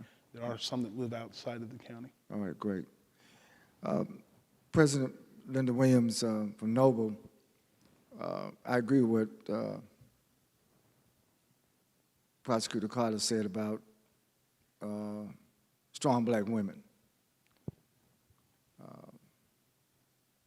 I was the only son in my family. I grew up around some strong sisters. Quite frankly, Dr. King and I, Martin Luther King used to say that one of the reasons why we have the civil rights movement, we have to fight not only to make sure that we eliminate racism, but we got to make sure that there's no undue burden put on our women, put on our sisters. So you're the only woman on this panel, but in your own career as a police official, as a law enforcement officer, how do you come to terms with issues like what happened to Sandra Bland or Breonna Taylor or the countless other women who have been victimized by what is perceived to be police abuse? Particularly what Prosecutor Carter shared in terms of there's a lot of opinion about whether or not black women should be as vocal as they are or outspoken as they are. Can you speak on that? I sure can. First of all, no one can tell me how to be a black woman if they are not a black woman. And even through all of that, society has always devalued the black woman. But again, we have a heartbeat, we have a brain, we have a mind, and we have a voice. And so, you know, in Noble, we said culture eats policy. And so till you recognize that everybody is different, you cannot dehumanize a person because you don't understand them. We all bring a special skill set. You know, I don't shrink because I'm a woman. I don't try to be something that I'm not. But through all of that strategic things that I bring to the table, women are a very important part of law enforcement. I mean, we bring a different skill set when it comes to de-escalation, even the strategic thinking, and even how we play out things with outreach in the community. He was saying that, you know, that 10-point program, I think is most important, that how do we recruit, how do we get other women, how do we get people in law enforcement when they look at us as an adversary. But through that 10-point program, when you're out there talking to them, not in an adversarial manner, but when they realize that you are part of them and you're part of, it's a reciprocal partnership, and then there's a trust. And that's where we come. And so everybody brings a stronghold and bring a strong, some special skills to the table, but you don't shrink because you're different. You vocalize it just like anybody else in that mature manner that they realize that there's something to be said to have a woman at a table because God created us different. And he did that for a purpose. And I think you're a little smarter than all of us. So again, women are very much part of this. We have more female chief and executives, even in my former organization, retiring as one of the highest ranking African-American executives in the Secret Service and preceded by 3 others. It wasn't easy, but we didn't shrink. We had to be twice as good to be considered half as good, but you had to do your job and you had to do it well, and you came in and you represented what you came to do. Thank you very much. And we know that you will continue to raise your voice. Absolutely. All right, thank you. Sheriff Martinez, in a lot of our communities where there's multicultural, multilingual, multi-ethnic, but sometimes different minority groups or different ethnic groups are pitted against each other. From a law enforcement, as the sheriff, how do you deal with the relationship between whites, Hispanics, and blacks? Is everybody treated across the board, or do you have to pay special attention to the culture from the Latino community, the culture from the black community, the culture from the white community? How do you bridge, what are the common denominators that bridges from a law enforcement perspective an increasingly more diverse society? In corporate America, there's a big debate now about diversity and inclusion. Well, in law enforcement, it's the same thing. But again, how do you deal with these? Because of the systemic nature of racism in America, there's always tension among the different groups. How do you deal with that from being the sheriff? Well, again, it's being the sheriff. It's also an elected position, and you're elected by the people. So it's going back to what I spoke about earlier, and that's getting out with the community. You understand where your high crime area is at. You understand where there's a lot more police presence there, and some individuals maybe feel that they're being harassed, stopped, or have issues that we have such a strong police force or presence, where other parts of the community feel that this is what they want and they embrace us. Again, it's just being out with the community, working with local leaders, elected officials, the churches, and training for our officers. We get the bias training, we get ethical training, we get racial training, and also when you're dealing with the public, it's de-escalation training. It's something that we started last year that we purchased. It's called the virtual system. So the virtual system has 800 different scenarios dealing with mental illness, dealing with shoot, don't shoot scenarios, dealing with giving out commands and de-escalating, dealing with active shooters, dealing with traffic stops, 800 different scenarios. And I think that's important for officers to go through that training. It's state of the art. We're looking to get that up and running pretty soon. But it's also going to be used for other law enforcement agencies and the public. I think it's important to bring the public into those scenarios, community leaders, members of the church, elected officials, and put them through that scenario, because they have to also understand what law enforcement go through and make sometimes those split-second decisions. Thank you. Mm-hmm. So from the FOP perspective, not to put you on the spot, but give me what you think is the #1 policy change that needs to happen to improve police and community relations in the state of Indiana. What would you say is the #1 thing that needs to be done, that we all need to work together on to make happen? Well, I think there has to be increased dialogue between the community at large and the police agencies. In Indianapolis, one of the things that the local lodge is doing last year is they added some information in the driver's manual on what to do when you're pulled over by the police. So everyone who takes a new driver's test has to study that and answer questions on what to do when you're pulled over by the police. And I think it's important to, for the community to realize that the police officers are the community. The police officers live in their community and want to see their community thrive. And I think that is ultimately the goal, is to get the community to understand what police officers do and why they do it, what they say and how they say it. At the same time, get the police officers to understand that there is fear, there is apprehension when you're pulled over, obviously, when you encounter a police officer. There is that uncertainty as to what's going to happen to me, what are they going to do? Because, again, there's false narratives out there about what happens when you encounter a police officer. And there has to be an educational component between the police agencies and the community for us both to understand what each other's feeling. Yeah, I think that's a very sensitive area, how to change perceptions. Because unfortunately, there's so many examples of, the prosecutor said, you get stopped for something minor, or the chief of police said, you get stopped for something minor, and it escalates to something major. And some of this is because of the preconceived perceptions of police, preconceived. Also, some police officers have preconceived expectations or perceptions about the kind of car that is driven in our community, whether or not in the neighborhood, what are you doing in this neighborhood? So I'm gonna pull you over just to check you out, those kind of things. And it leads to an escalation rather than de-escalation.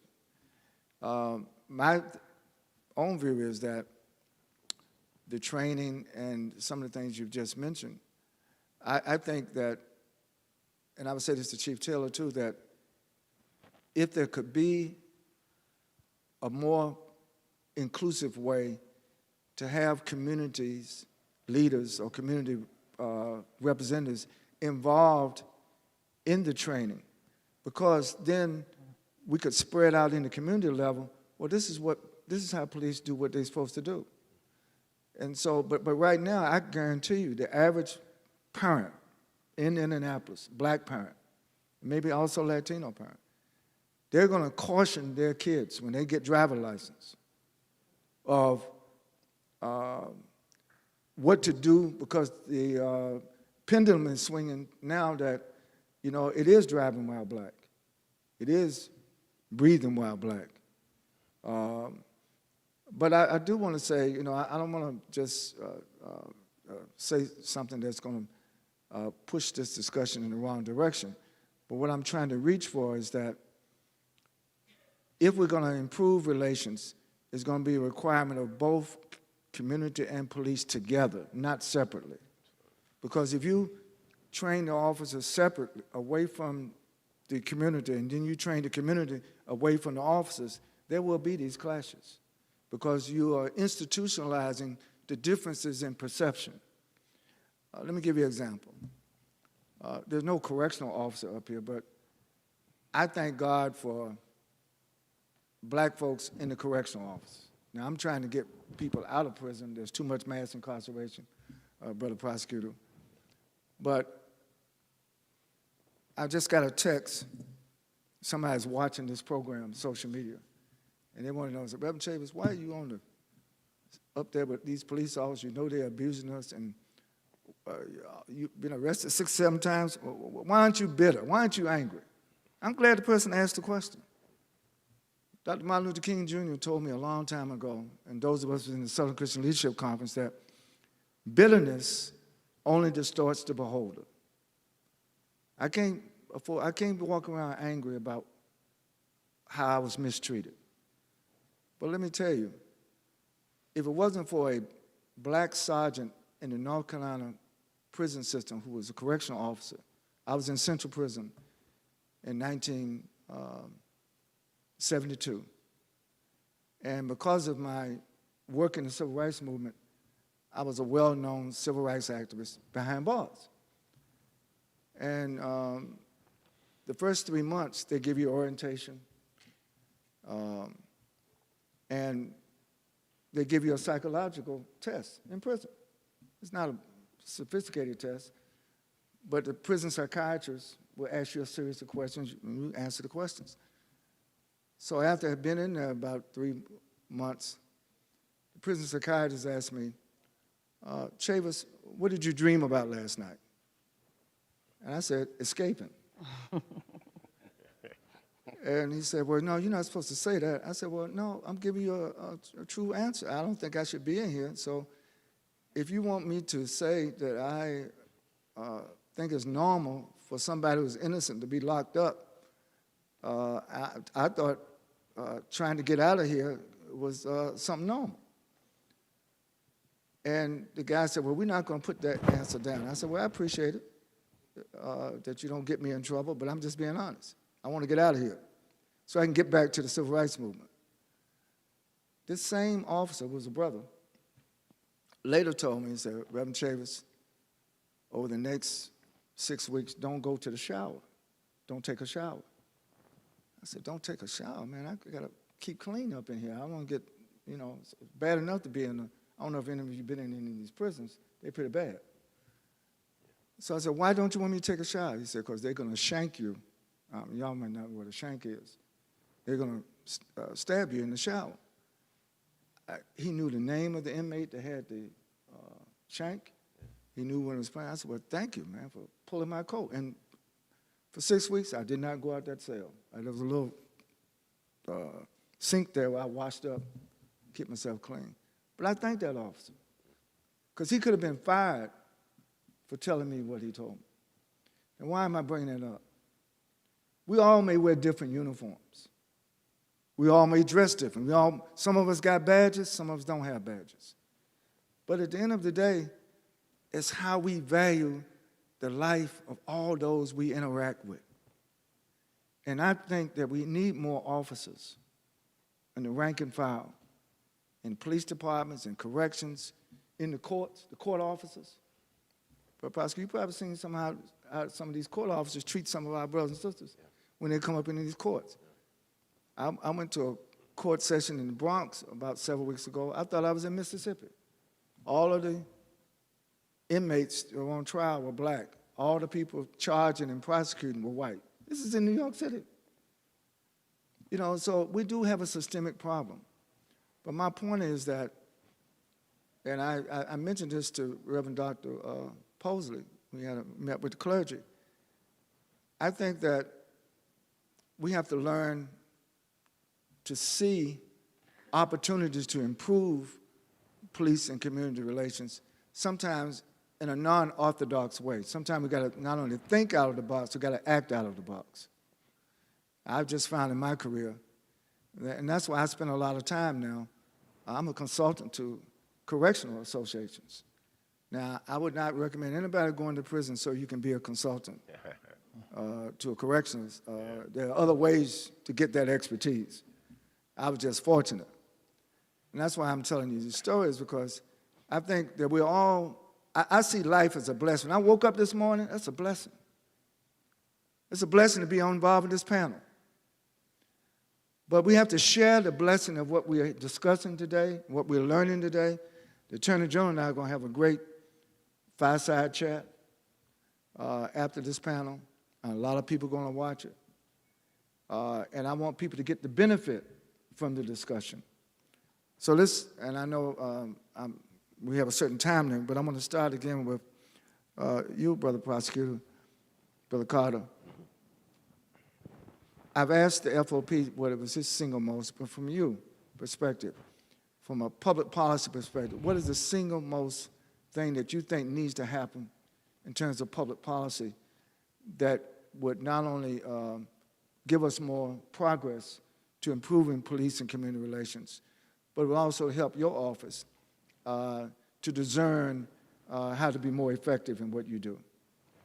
That's a very good question. You know, I do a lot of lectures, and one of my lectures I give to the community is that there's 5 levels of policing. 5 levels of policing. The first level of policing is your parent. They have a conscious parent or parents in your life on top of you, if you will. I have 6 kids, 3 girls and 3 boys, and I'm on top of them, 100%. 4 of them are already grown, I'm on top of them, and continue to police. I use the term police. I continue to police my children. I have a son back there in the back. He just passed the bar for the state of Indiana. I'm very proud of him. But you have to stay on top of these kids, and you got to work with them. And I don't give them much latitude. So they're not going to have as much contact with bad kids, not as much contact with destructive behavior, because they got parents that are on top of them. We make sure they have things to do in the community. Second level of policing is the schools. The schools are there to help our children. I was an athlete. I loved my coach. I had a dad, but I loved my coach. He would call us in, and he was a white man coaching all black players. He would call us in and say, I don't want you hanging around with this, but he would know names of who he did not want us hanging around with. That's policing, and that's effective. The third level is the church. The church is very important. I went to church, and certainly my mother had us in Bible class every Sunday. And that's nurturing, and that's controlling us, and that's policing us. And then the fourth level is the community. You know, Hillary Clinton said back in the day that that old African proverb, it takes a village to raise a child. It's absolutely true. We get this here, though. It takes a village to raise a child, but that doesn't exist today in our society. And I'll give you an example.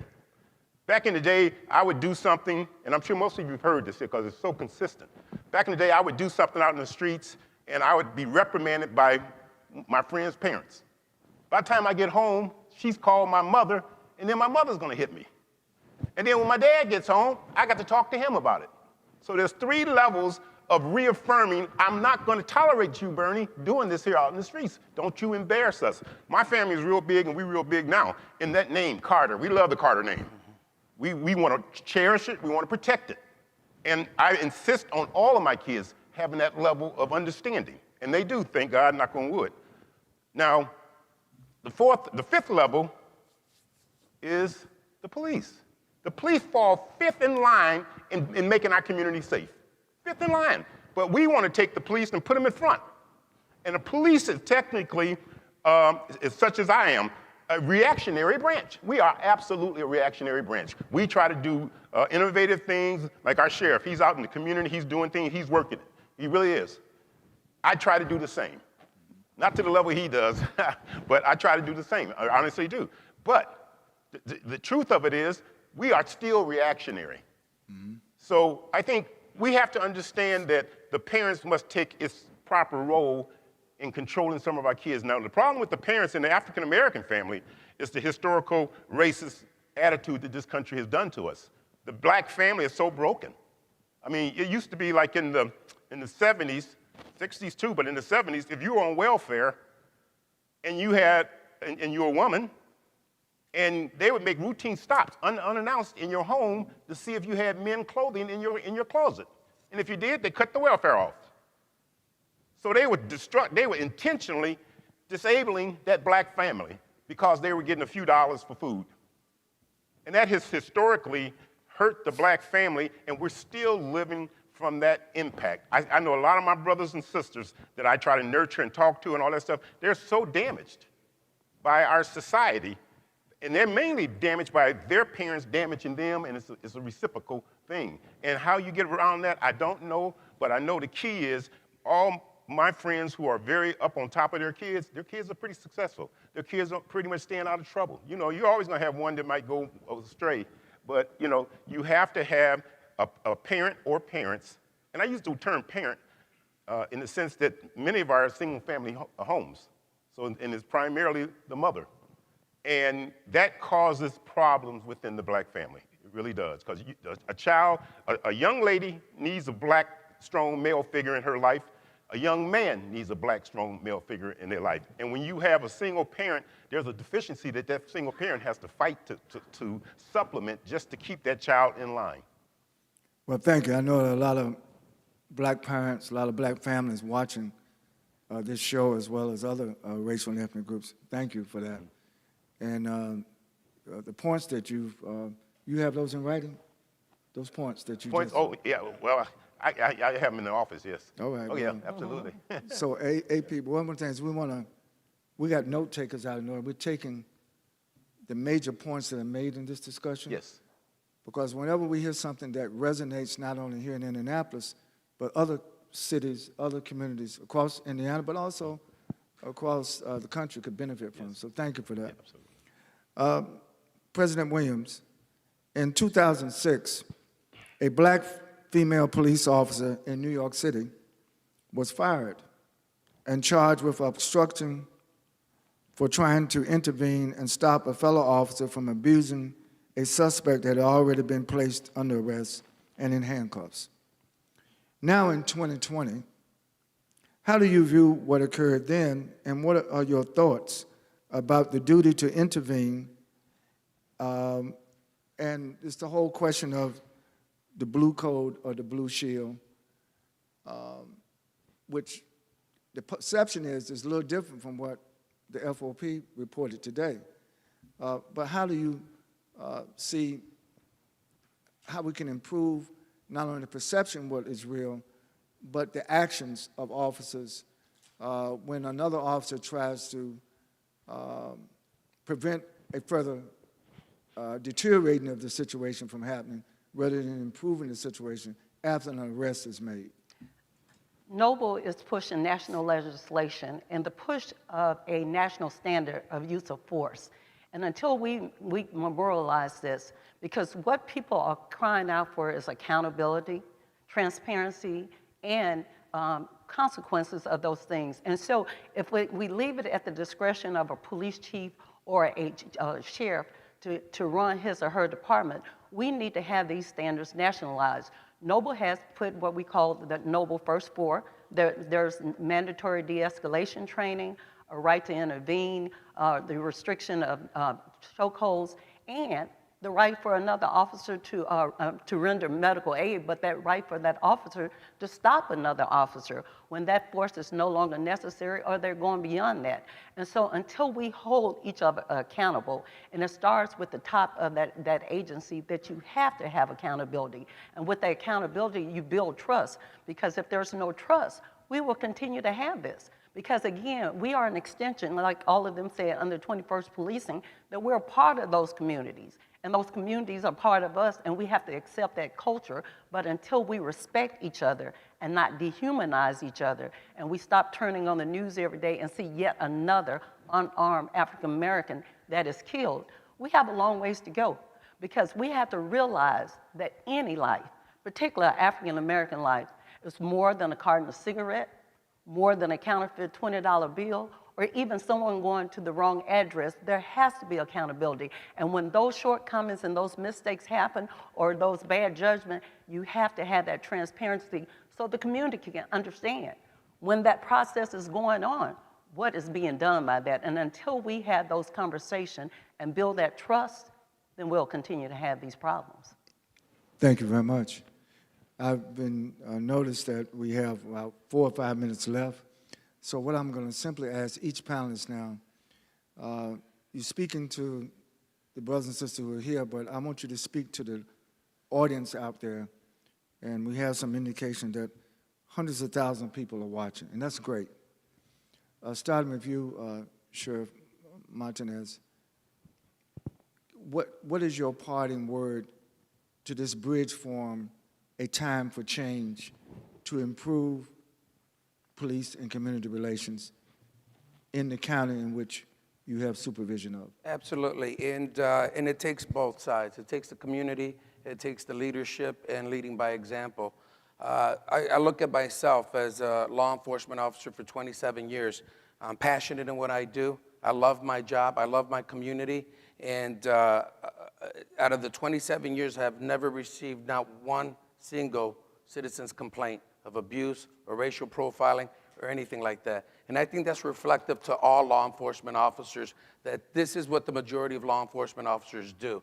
Yes, there's bad apples out there. It is our job to weed them out and hold them accountable. But the majority of law enforcement officers are passionate in what they do. They love their community. They embrace the community and are doing the right things.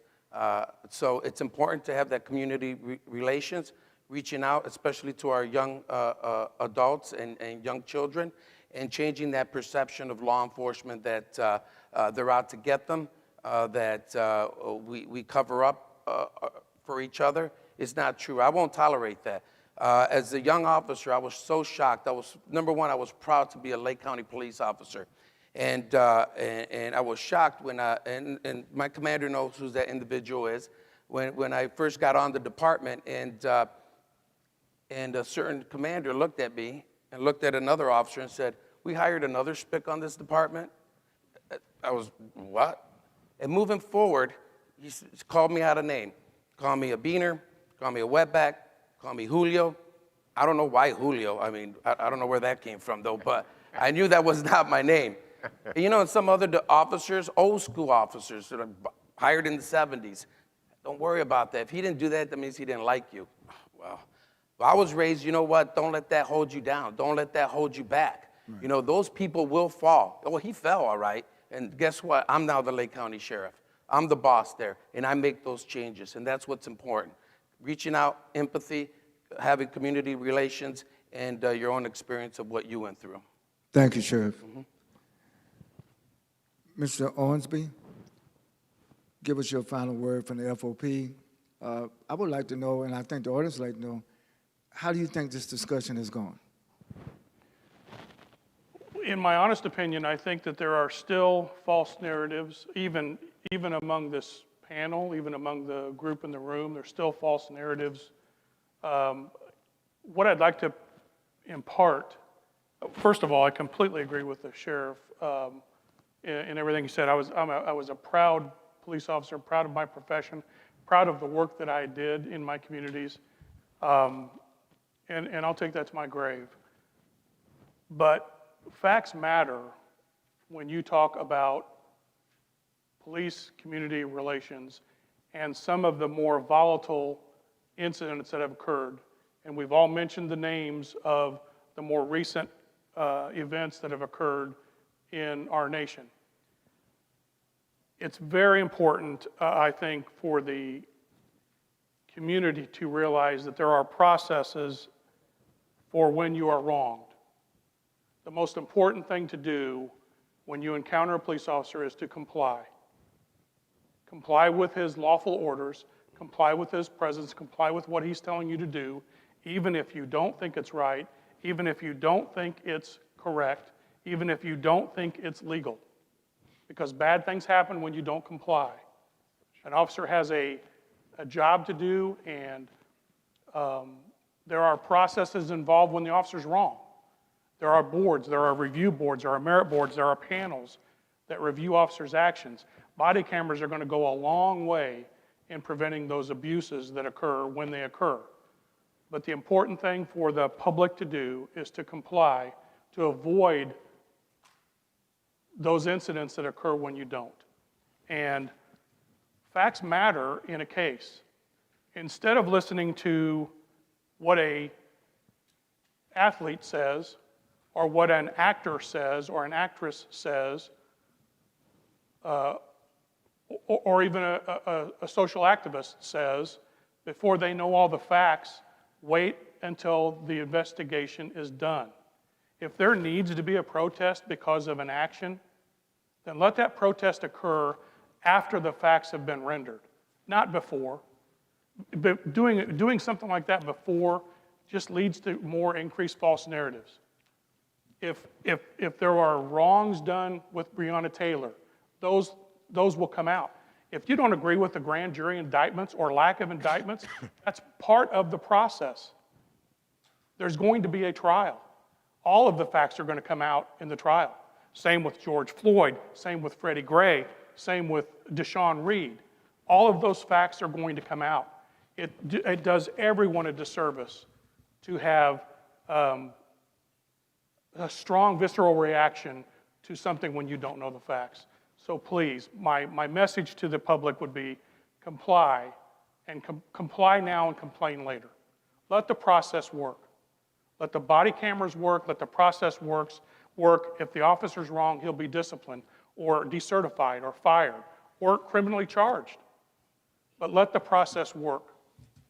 All right, thank you.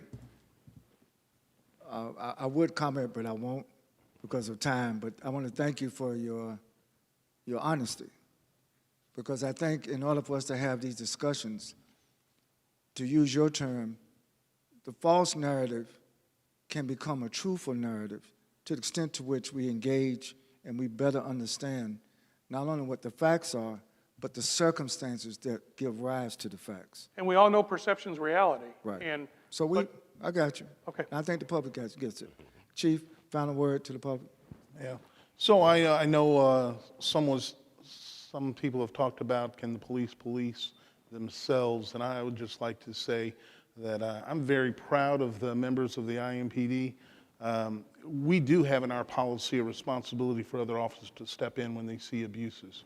And recently, we've had officers that have stepped up and told us about that, which has led to investigations and may end up in terminations.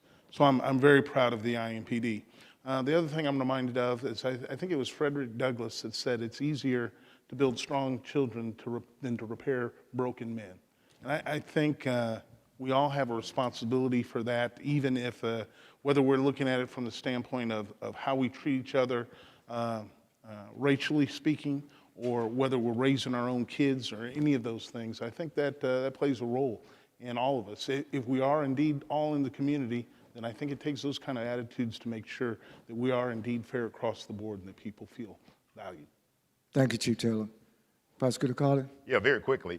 You know, I think the police have the same problem that African Americans have, in all honesty. 97% of African Americans that I know are excellent people. They're good, law-abiding, church-going people. That 3% causes so much turmoil in the African American families and community. Likewise, I don't know if it's 98% good cops and 2% are terrible, but the majority of police officers that I work with, I've worked with a lot of them. Excellent police, they're there to do a good job, they're there to do the job, go home safe. So I would say we really, and I appreciate this panel, but we really need to bring together those two entities, that community and police, and just sit down and deal with some of these issues firsthand. Exactly. Thank you. And real quick, President? A change is going to come, but change is a process. And until we acknowledge the systemic shortcomings and acknowledge that our criminal justice system is flawed, we will continue to have these problems. But until then, we're going to still push and still have these conversations, because justice must be fair, justice must be transparent, and justice must be equal. Thank you so much. Before thanking the panel, I just want to let the public know, and all of you know, these 5 agreed to be on the panel. When we first put this together, there were several people who disinvited themselves after being invited. They lost their courage.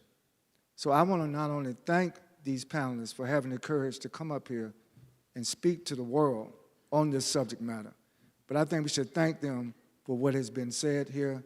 And we dare not let this end, because we now got to get the community equally engaged from this respect. But let's give our panelists a hand.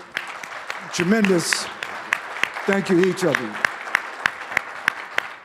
And I'm going to turn it back over to Ron, and please hold tight, because we're getting ready to have the fireside chat with the distinguished Attorney General of Indiana, Attorney General Hill, just momentarily after we set the stage. God bless you.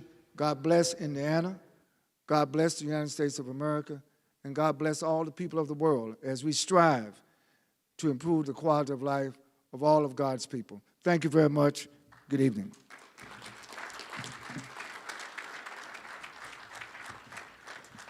Thank you, Dr. Chavis, and thank you, panelists.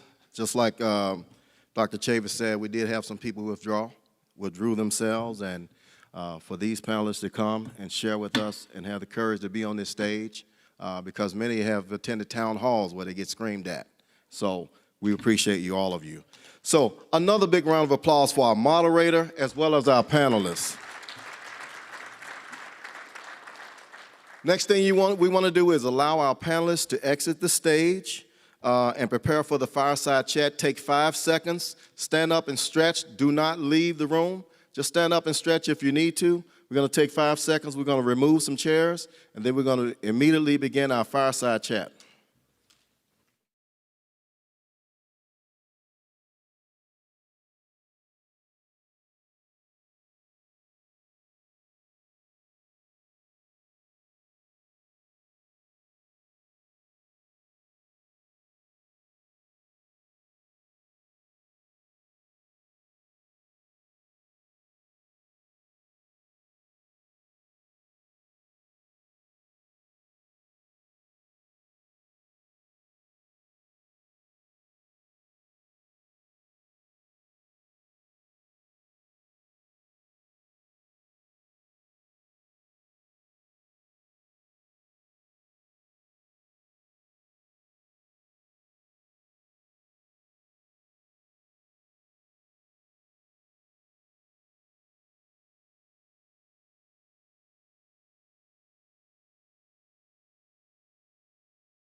Attorney General, Curtis Hill.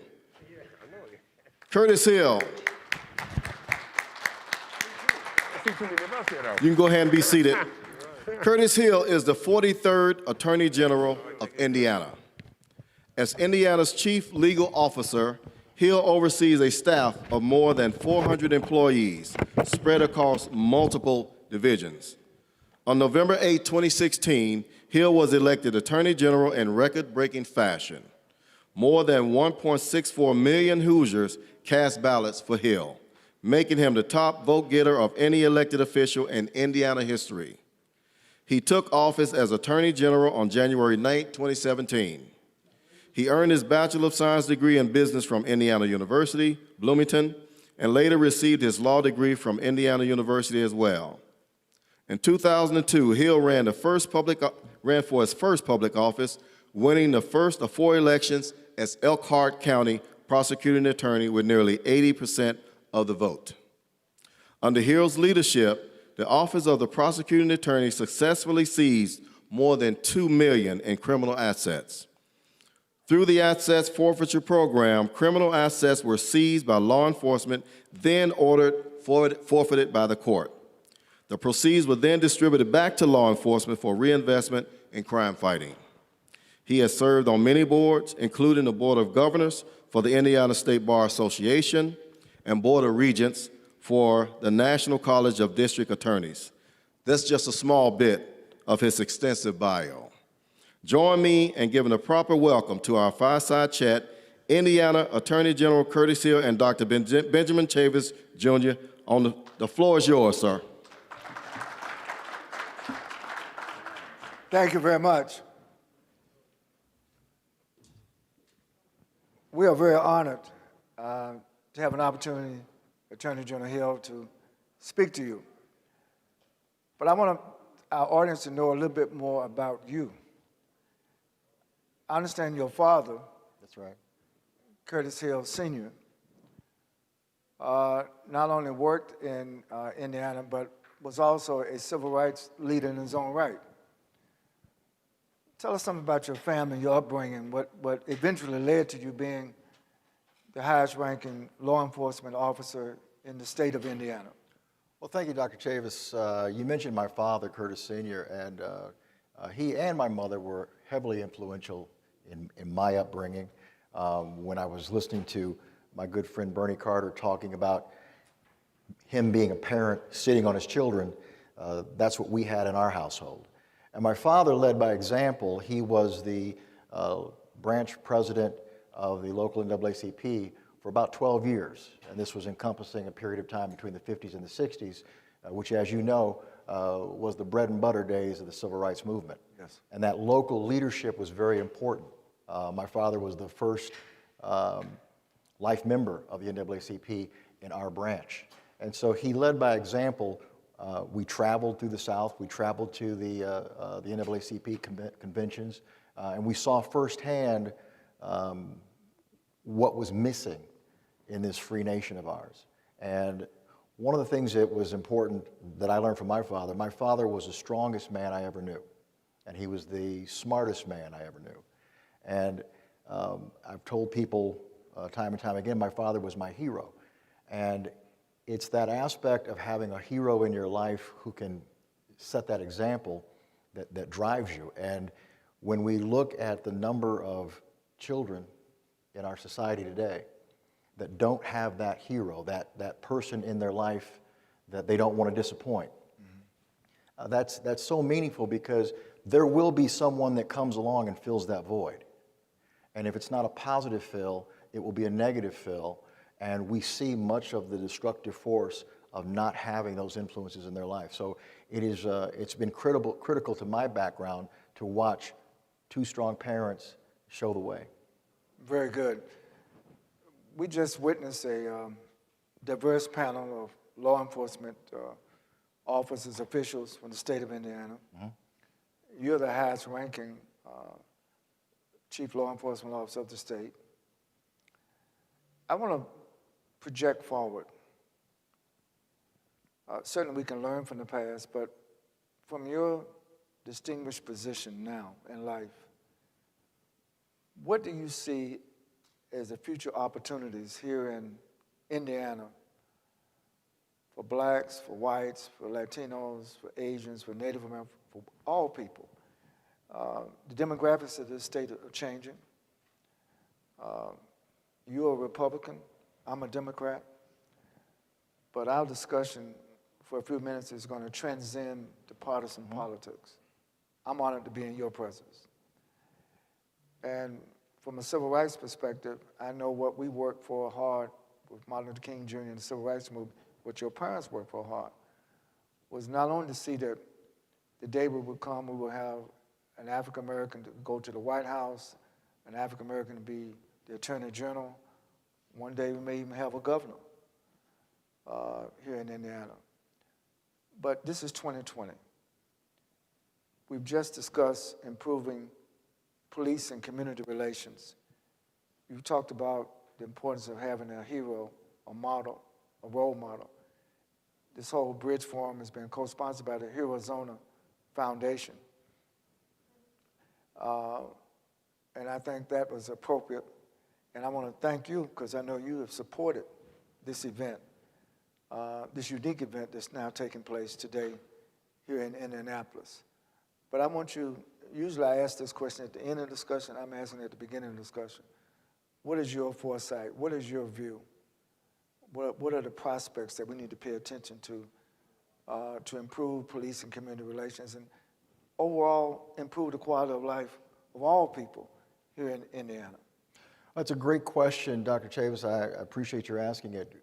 We are here because we believe in America. We believe in the freedom that America stands for. That's not always been reflected in how we act.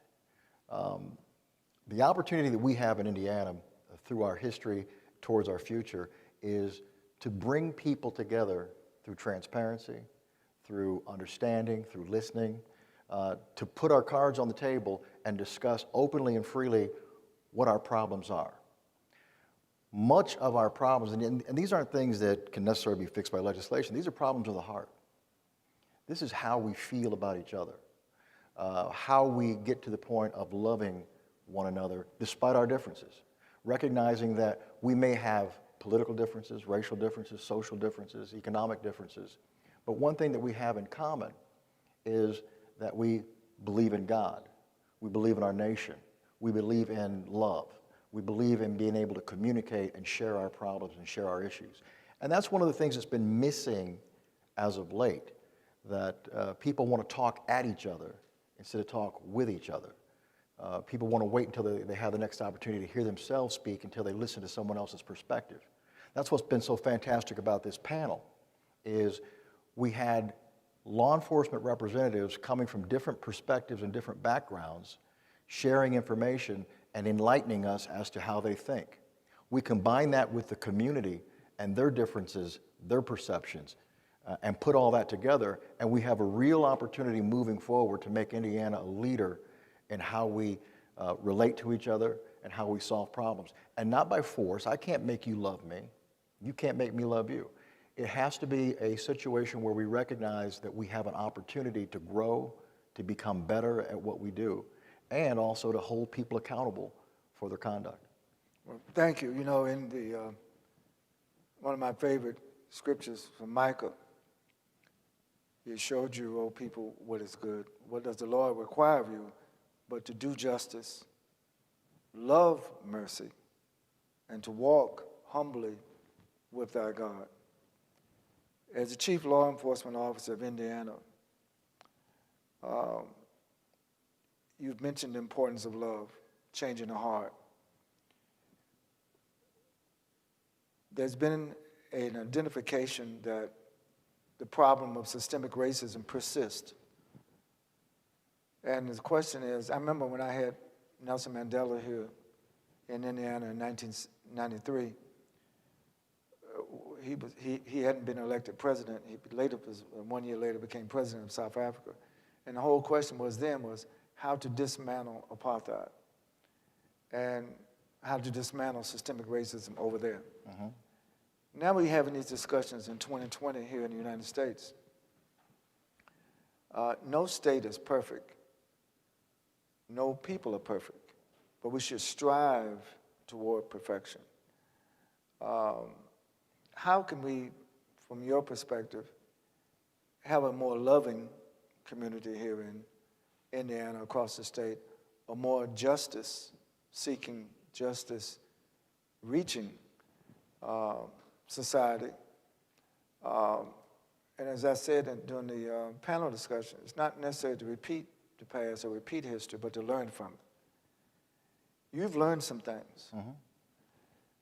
How would you apply what you have learned, and now as the Attorney General of Indiana, to help change the hearts in Indiana, to help see that justice is done, and to help people to walk humbly with our God? Well, Malcolm X said this back in the 60s. He said, if you put a knife in my back 9 inches and you pull it out 6 inches, that's not progress. Right. And if you pull it all the way out, that's still not progress. It's not progress until you heal the wound. Or not have the knife put there in the first place. Well, not have it put in there in the first place, but the knife is there. Heal the wound. If we look at it in the context of the wound, we're talking about a 400-year-old festering wound. How do you heal that? How do you make that go away? And that seems to be the question, because we all are looking for answers, and we're looking for answers today to a problem that has been 4 centuries in the making, in veritable ways. Progress in some manners, but not complete progress. So how do you heal a 400-year-old festering wound? Well, you're going to have a scar no matter how it works. You're going to be left with a scar. So what we have to recognize is we have a past that is in many ways shameful. We have to acknowledge that. And in moving forward, we have to recognize what we've been, what we are to each other, and we have to move to a point of mutual forgiveness for all of our deeds. Now, that's easier to say than done. But it's a recognition that this is a very, very complex issue. It's one in which it can be heartbreaking. I know as the prosecuting attorney for a number of years, I had a very firm reputation as a hard prosecutor. I held people accountable. I don't apologize for it. That was my job that I was given.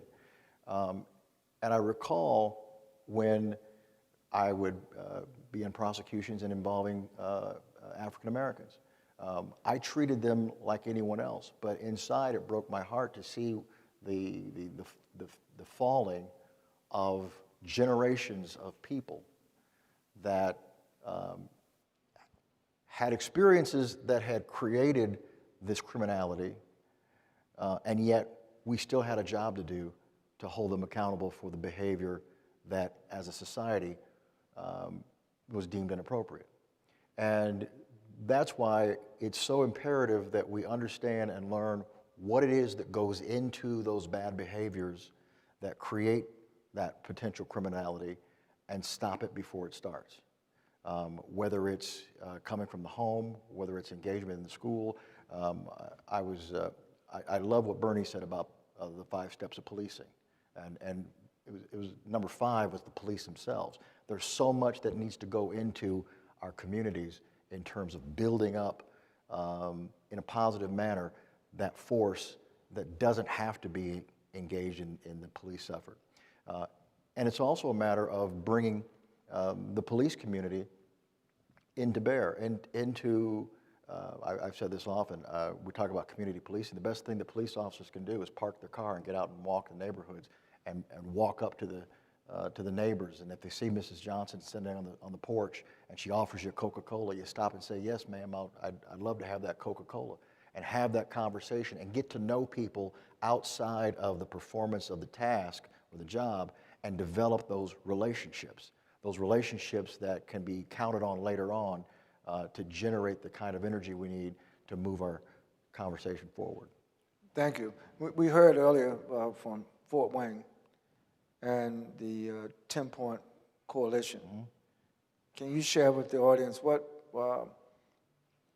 those points seem to be working in terms of reduction of crime, reduction of negative interaction between the police and the community. Of course, that's one community. Why has Fort Wayne been more successful than other cities in the state? And I guess the real question I'm asking you, as the Attorney General, what standards can be set statewide in terms of best practices to improve police and community relations? Well, what the 10-Point Coalition has done, and the reason that it is successful, or is a successful model, is it brings together a committed group of diverse individuals or vocations, clergy, law enforcement, community members, as Iric indicated, OGs, which is a very critical piece. But what they do is they engage this community with authenticity, with no pretense. We're going to be out there and we're going to offer you people who are concerned about you. We're here to talk to you. Much of what occurs in the communities is a result of not having anybody who's concerned about you, or at least having the perception that nobody cares. So you send groups out there to say, we care about you. We're not here to arrest you. We're not here to hook you up. We're here to talk to you and let you know that you've got people who care about what you do. The Indianapolis 10-Point Coalition, I saw that and saw that firsthand in terms of how that worked. What Fort Wayne has been able to do is take a community that has been very solid at having a base of blacks and whites and rich and poor, and the entire demographic is just a wide spectrum, and marry that to the 10-Point Coalition, and so they have the level of support. They have community support, they have law enforcement support, they have clergy support. All of that feeds into success because they're vested. They have a concern about how do we stop youth gun violence from the ages of 12 to 24. Well, we go out and we take it on head on. And it's not about enacting legislation, it's about the commitment of people to take back their neighborhoods through honest, caring, and loving and engagement. Well, one of the things, thank you. One of the things you learn is not to rush to judgment when cases of racial injustice happen.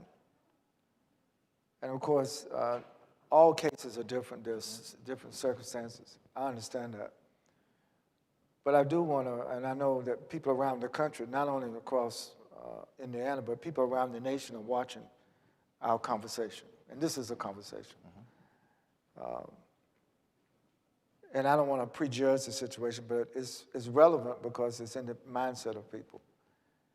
In a state that borders Indiana, Kentucky, the Breonna Taylor case still cries out for some just resolution.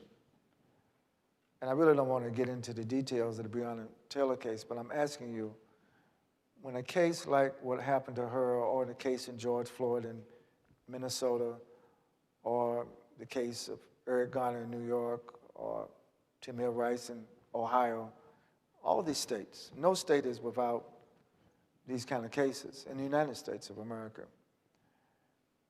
But you know, you're a rare, you have a rare office as an African American. There aren't that many African American attorney generals. That's right. And I think you were one of the first to be elected statewide to be the chief law enforcement officer. So my question to you is, in light of all these cases, not just the Kentucky case, what is your informed opinion about how to get the state and to get municipalities in the state to learn from these situations so they're not just replicated? You know, it's like we have the marches, we call for Black Lives Matter, the demonstrations. Sometimes the demonstrations get out of hand, sometimes they are very peaceful. But people, there's an outcry, at least in the African American community. But I would note that in a lot of these cities now, there are more white people carrying Black Lives Matter signs than black people. And I think that's a progress, quite frankly. Because if it's only black people asking for justice, we got a problem. I think justice has to be equal justice. Fairness has to be equal fairness. So I'm asking you a roundabout question, but this is the point, Attorney General Hill. What do you see as Indiana's opportunity, not only to learn from these other state situations, but as Attorney General, how can you, and I know you just have a few more months in office, how can you lead the state to a better place, not just to anticipate and to avoid these kind of things, but what can we learn? And as Attorney General now for 4 years, you've learned some things. Mm-hmm. Share with the audience those things that you think are important, that you've learned as Attorney General, how to prevent a deteriorating racial climate when it comes to law enforcement and our communities. Well, a lot of what occurs today is because of the massive amount of information access that we have as compared to years ago. And so when an event occurs that 20 years ago wouldn't have had a national impact, it's instantaneous on our phones, our technical equipment, and right away, opinions begin, particularly when we have video information. And we have to take the video information quite seriously because we see things that at first blush are frightening. Now, I, as a longtime prosecutor, I'm always cognizant of the requirement to get all of the information before I make a determination of what occurred. And yet, having said that, I've seen some horrific examples of conduct by video that even though my prosecutor hat says, wait until you gather all the evidence, I'm saying, ooh, that wasn't a good thing. And that's been a difficulty for us because we have people who don't have law enforcement training or prosecutorial judicial training that see these things occur and want instantaneous justice, whatever that means in terms of their justice. And typically that means they see something that appears to be wrong and they want it corrected right away. That's a fair position. Right, and I would say, just parenthetically, it's the culmination. Yes. It's not like there's one incident in the last 10 years. No. Just like almost one incident per month. And so people's cups have run over. Yes. A lot of frustration, a lot of anger, a lot of rage. But, you know, from a civil rights perspective, I always tell people, let's channel this anger, let's channel this rage, let's channel this disgust, let's channel this frustration into something constructive. Don't let it get into anything destructive. Because the cry for justice and fairness, it's not a bad thing, but it's how we handle it. And, you know, I didn't want to interrupt you, so I'm not just talking about one case. It's the culmination of cases, the cumulative effect of these things keep happening. And I think maybe Indiana has been spared some. There's some minor cases or major cases in the state, in the city, and in the state. But you have a statewide perspective, and that's why I'm asking you that. Do you think that Indiana has a chance to not only learn from those other situations, but from a preventive perspective, prevent some of these major tragedies from happening in this state? Absolutely. I think one of the things that we have to do is make sure that we have a perspective. I think it's important for everyone to recognize where this angst comes from. When someone says Black Lives Matter, and we can get into the debate about what that means, but if you look historically in the shoes of a black person, black lives haven't always mattered. When you go back to pre-colonial days, the signing of the Constitution to slavery, it's very clear to see that black lives didn't matter a whole lot in America. When you move forward in that regard to Jim Crow, segregation, again, it didn't appear that black lives mattered. You move on forward even to areas where we had school desegregation by the Brown versus Board of Education. 1954. We say, well, okay, we made it. But then you move ahead to the 70s and you're still busing people to try to enforce a 1954 decision. All of these events demonstrate that we have had a checkered history of where the black lives were throughout our time. So then you fast forward to an event that occurs today, and someone will take a look at that, someone black will take a look at that, and they will equate that to their own personal experience, which most of us have, and then they will relate that to the cultural history over time and say, here we go again. And that's something that we have to understand and recognize and give attention to. And on the other side of that equation, from a law enforcement perspective, we have to recognize that law enforcement officers have to wear a multitude of hats. They have to be prepared for dangerous situations, and they also have to have and should have a demeanor to deal with the 90-year-old woman who needs some assistance but doesn't need a military bravado. And sometimes they switch into those gears quite quickly. So much of what we're hearing today centers around the ability to gain that understanding, that training, and that trust. The community working with law enforcement to understand what goes into how they prepare for their jobs, and law enforcement working with the community to make sure that they're letting them know what their needs are, how they feel as humans, because both sides are human, both sides make mistakes, and the importance is that we work together as a group, as a team. Thank you.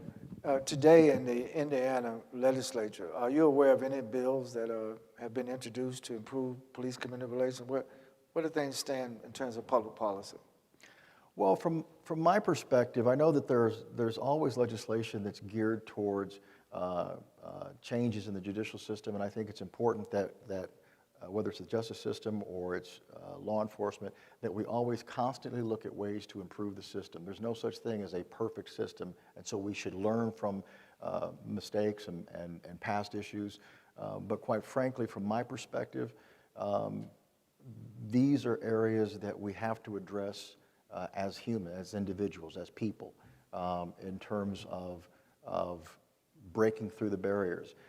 You mentioned several of the, or referenced the cases that are going around in the country.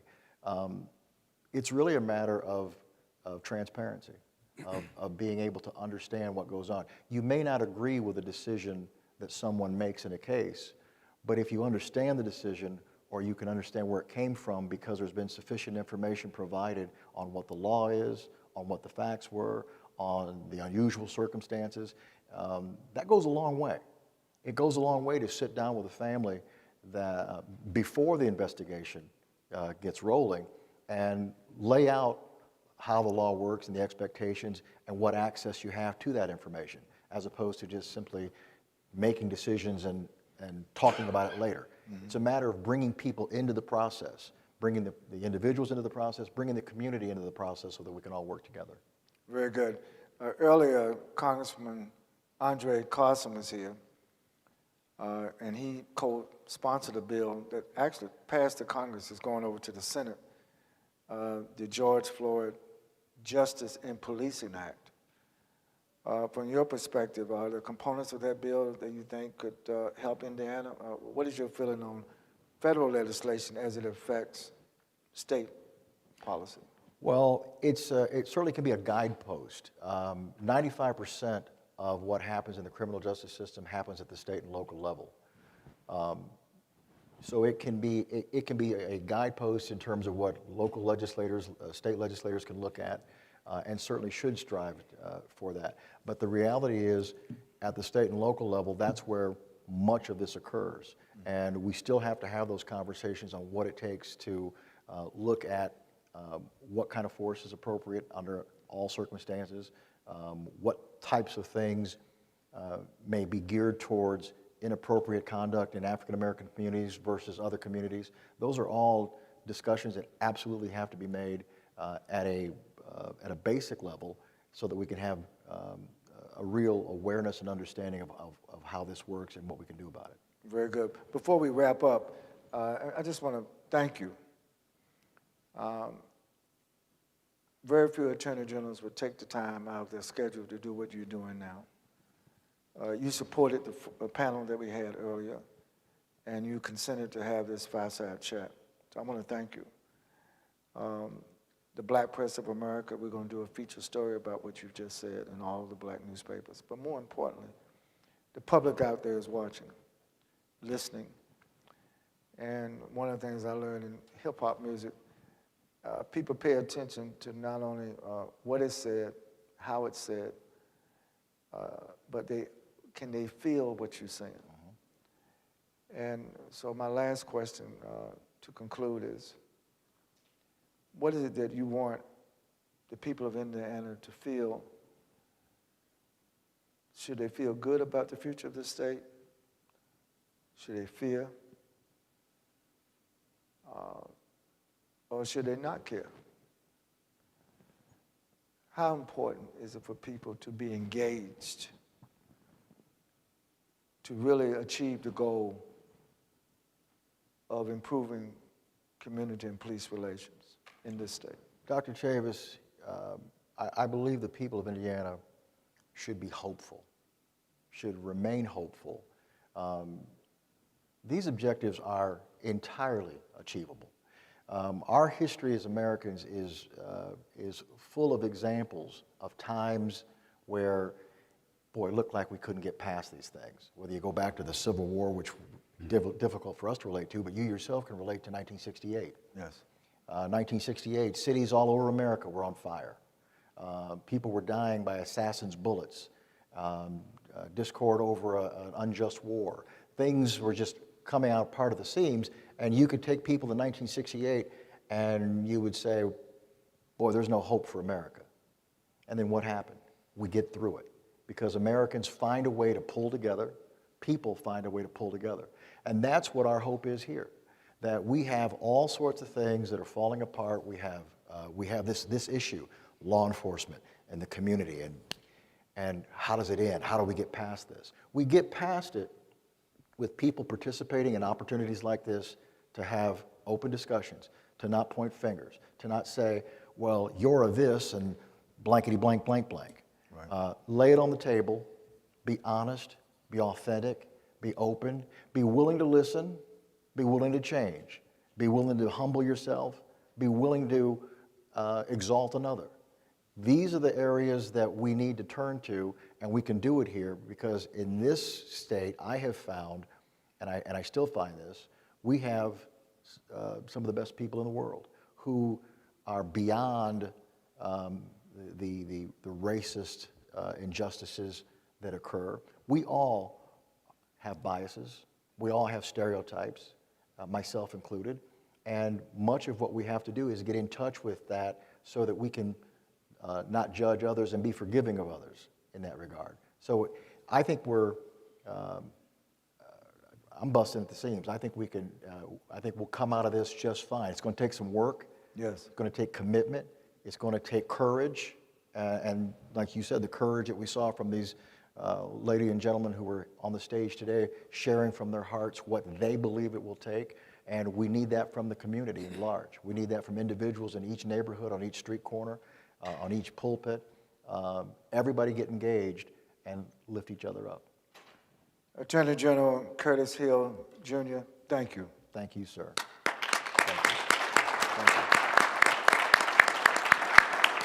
And I want to stand and give you a bipartisan handshake. Thank you, brother. Thank you. All right, thank you. Thank you.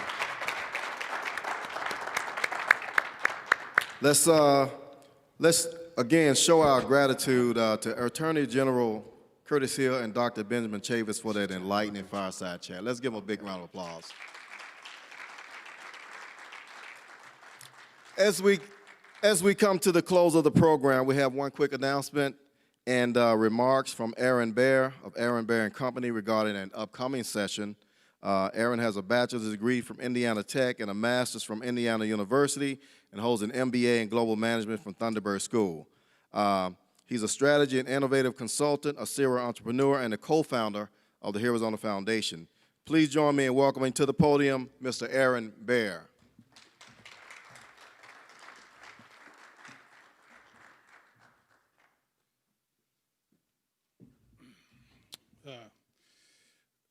Appreciate everybody staying a few minutes longer than expected.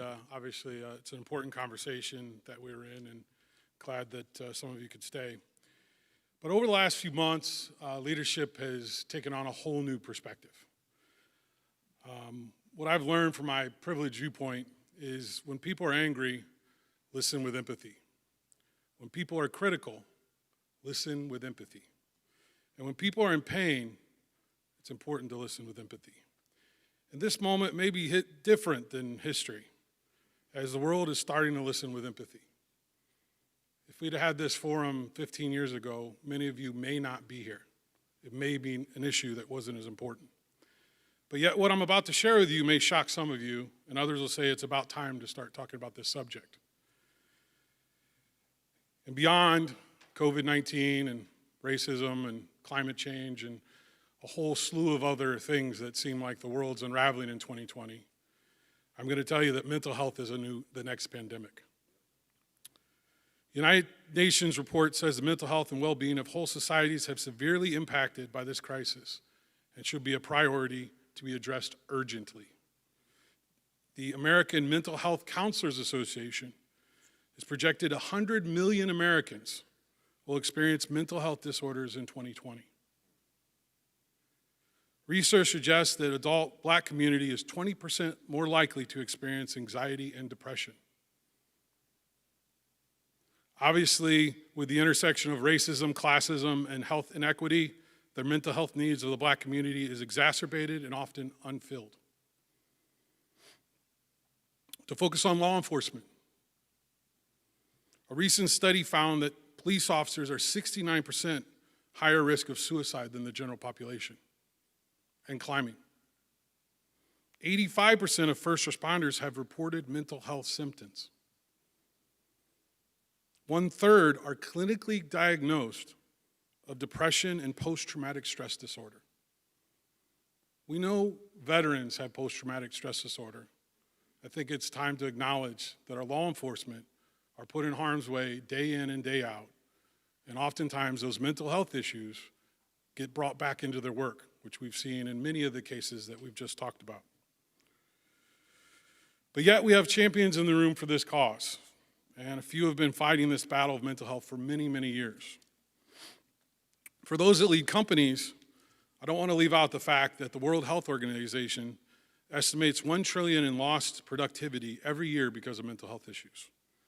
To exacerbate that, Citigroup, just one issue of systemic racism,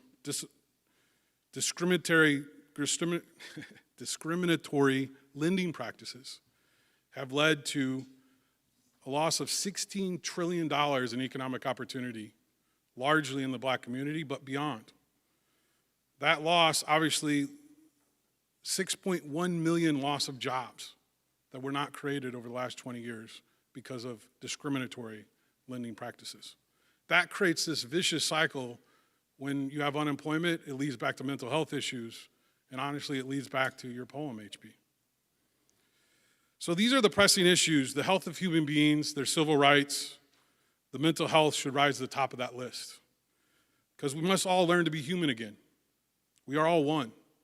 We need to learn to forgive, to love, to listen, and to take care of each other, especially to listen with empathy, to learn from each other. We need to recognize the cry for help. Law enforcement is crying for help. We need to get beyond the stigma of mental health. The community is crying for help. We need to actually find the root of some of these problems to start making those changes. So I hope that each of you that have spent the time here today in this conversation have learned something, and may Godspeed for you to take action of what you've learned on. And on behalf of the Arizona Board, I want to thank everyone for coming, and I want to also invite each of you, because mental health is such an important issue, to come back. We're planning on working with Attorney General Hill's office to have a mental health bridge, to really talk about these issues in law enforcement and the community, and start bridging solutions which that often can, start solving some of these problems on a systemic level. So thank you again, and thank you all for listening with empathy. Appreciate it. All right, we have come to our closing. I have a few closing remarks and a few thanks, and we're going to get out of here. A big thanks to our sponsors and supporters. A special thanks to AP and Associates Strategic Alliances and Allen Ap Powell, Aaron Bear and Company, Mr. Aaron Bear, and especially Indiana Attorney General Curtis Hill for their vision to make this conversation happen in Indiana. A.G. Hill, please pass along your thanks to your entire team. We know that Mary Beth has been excellent.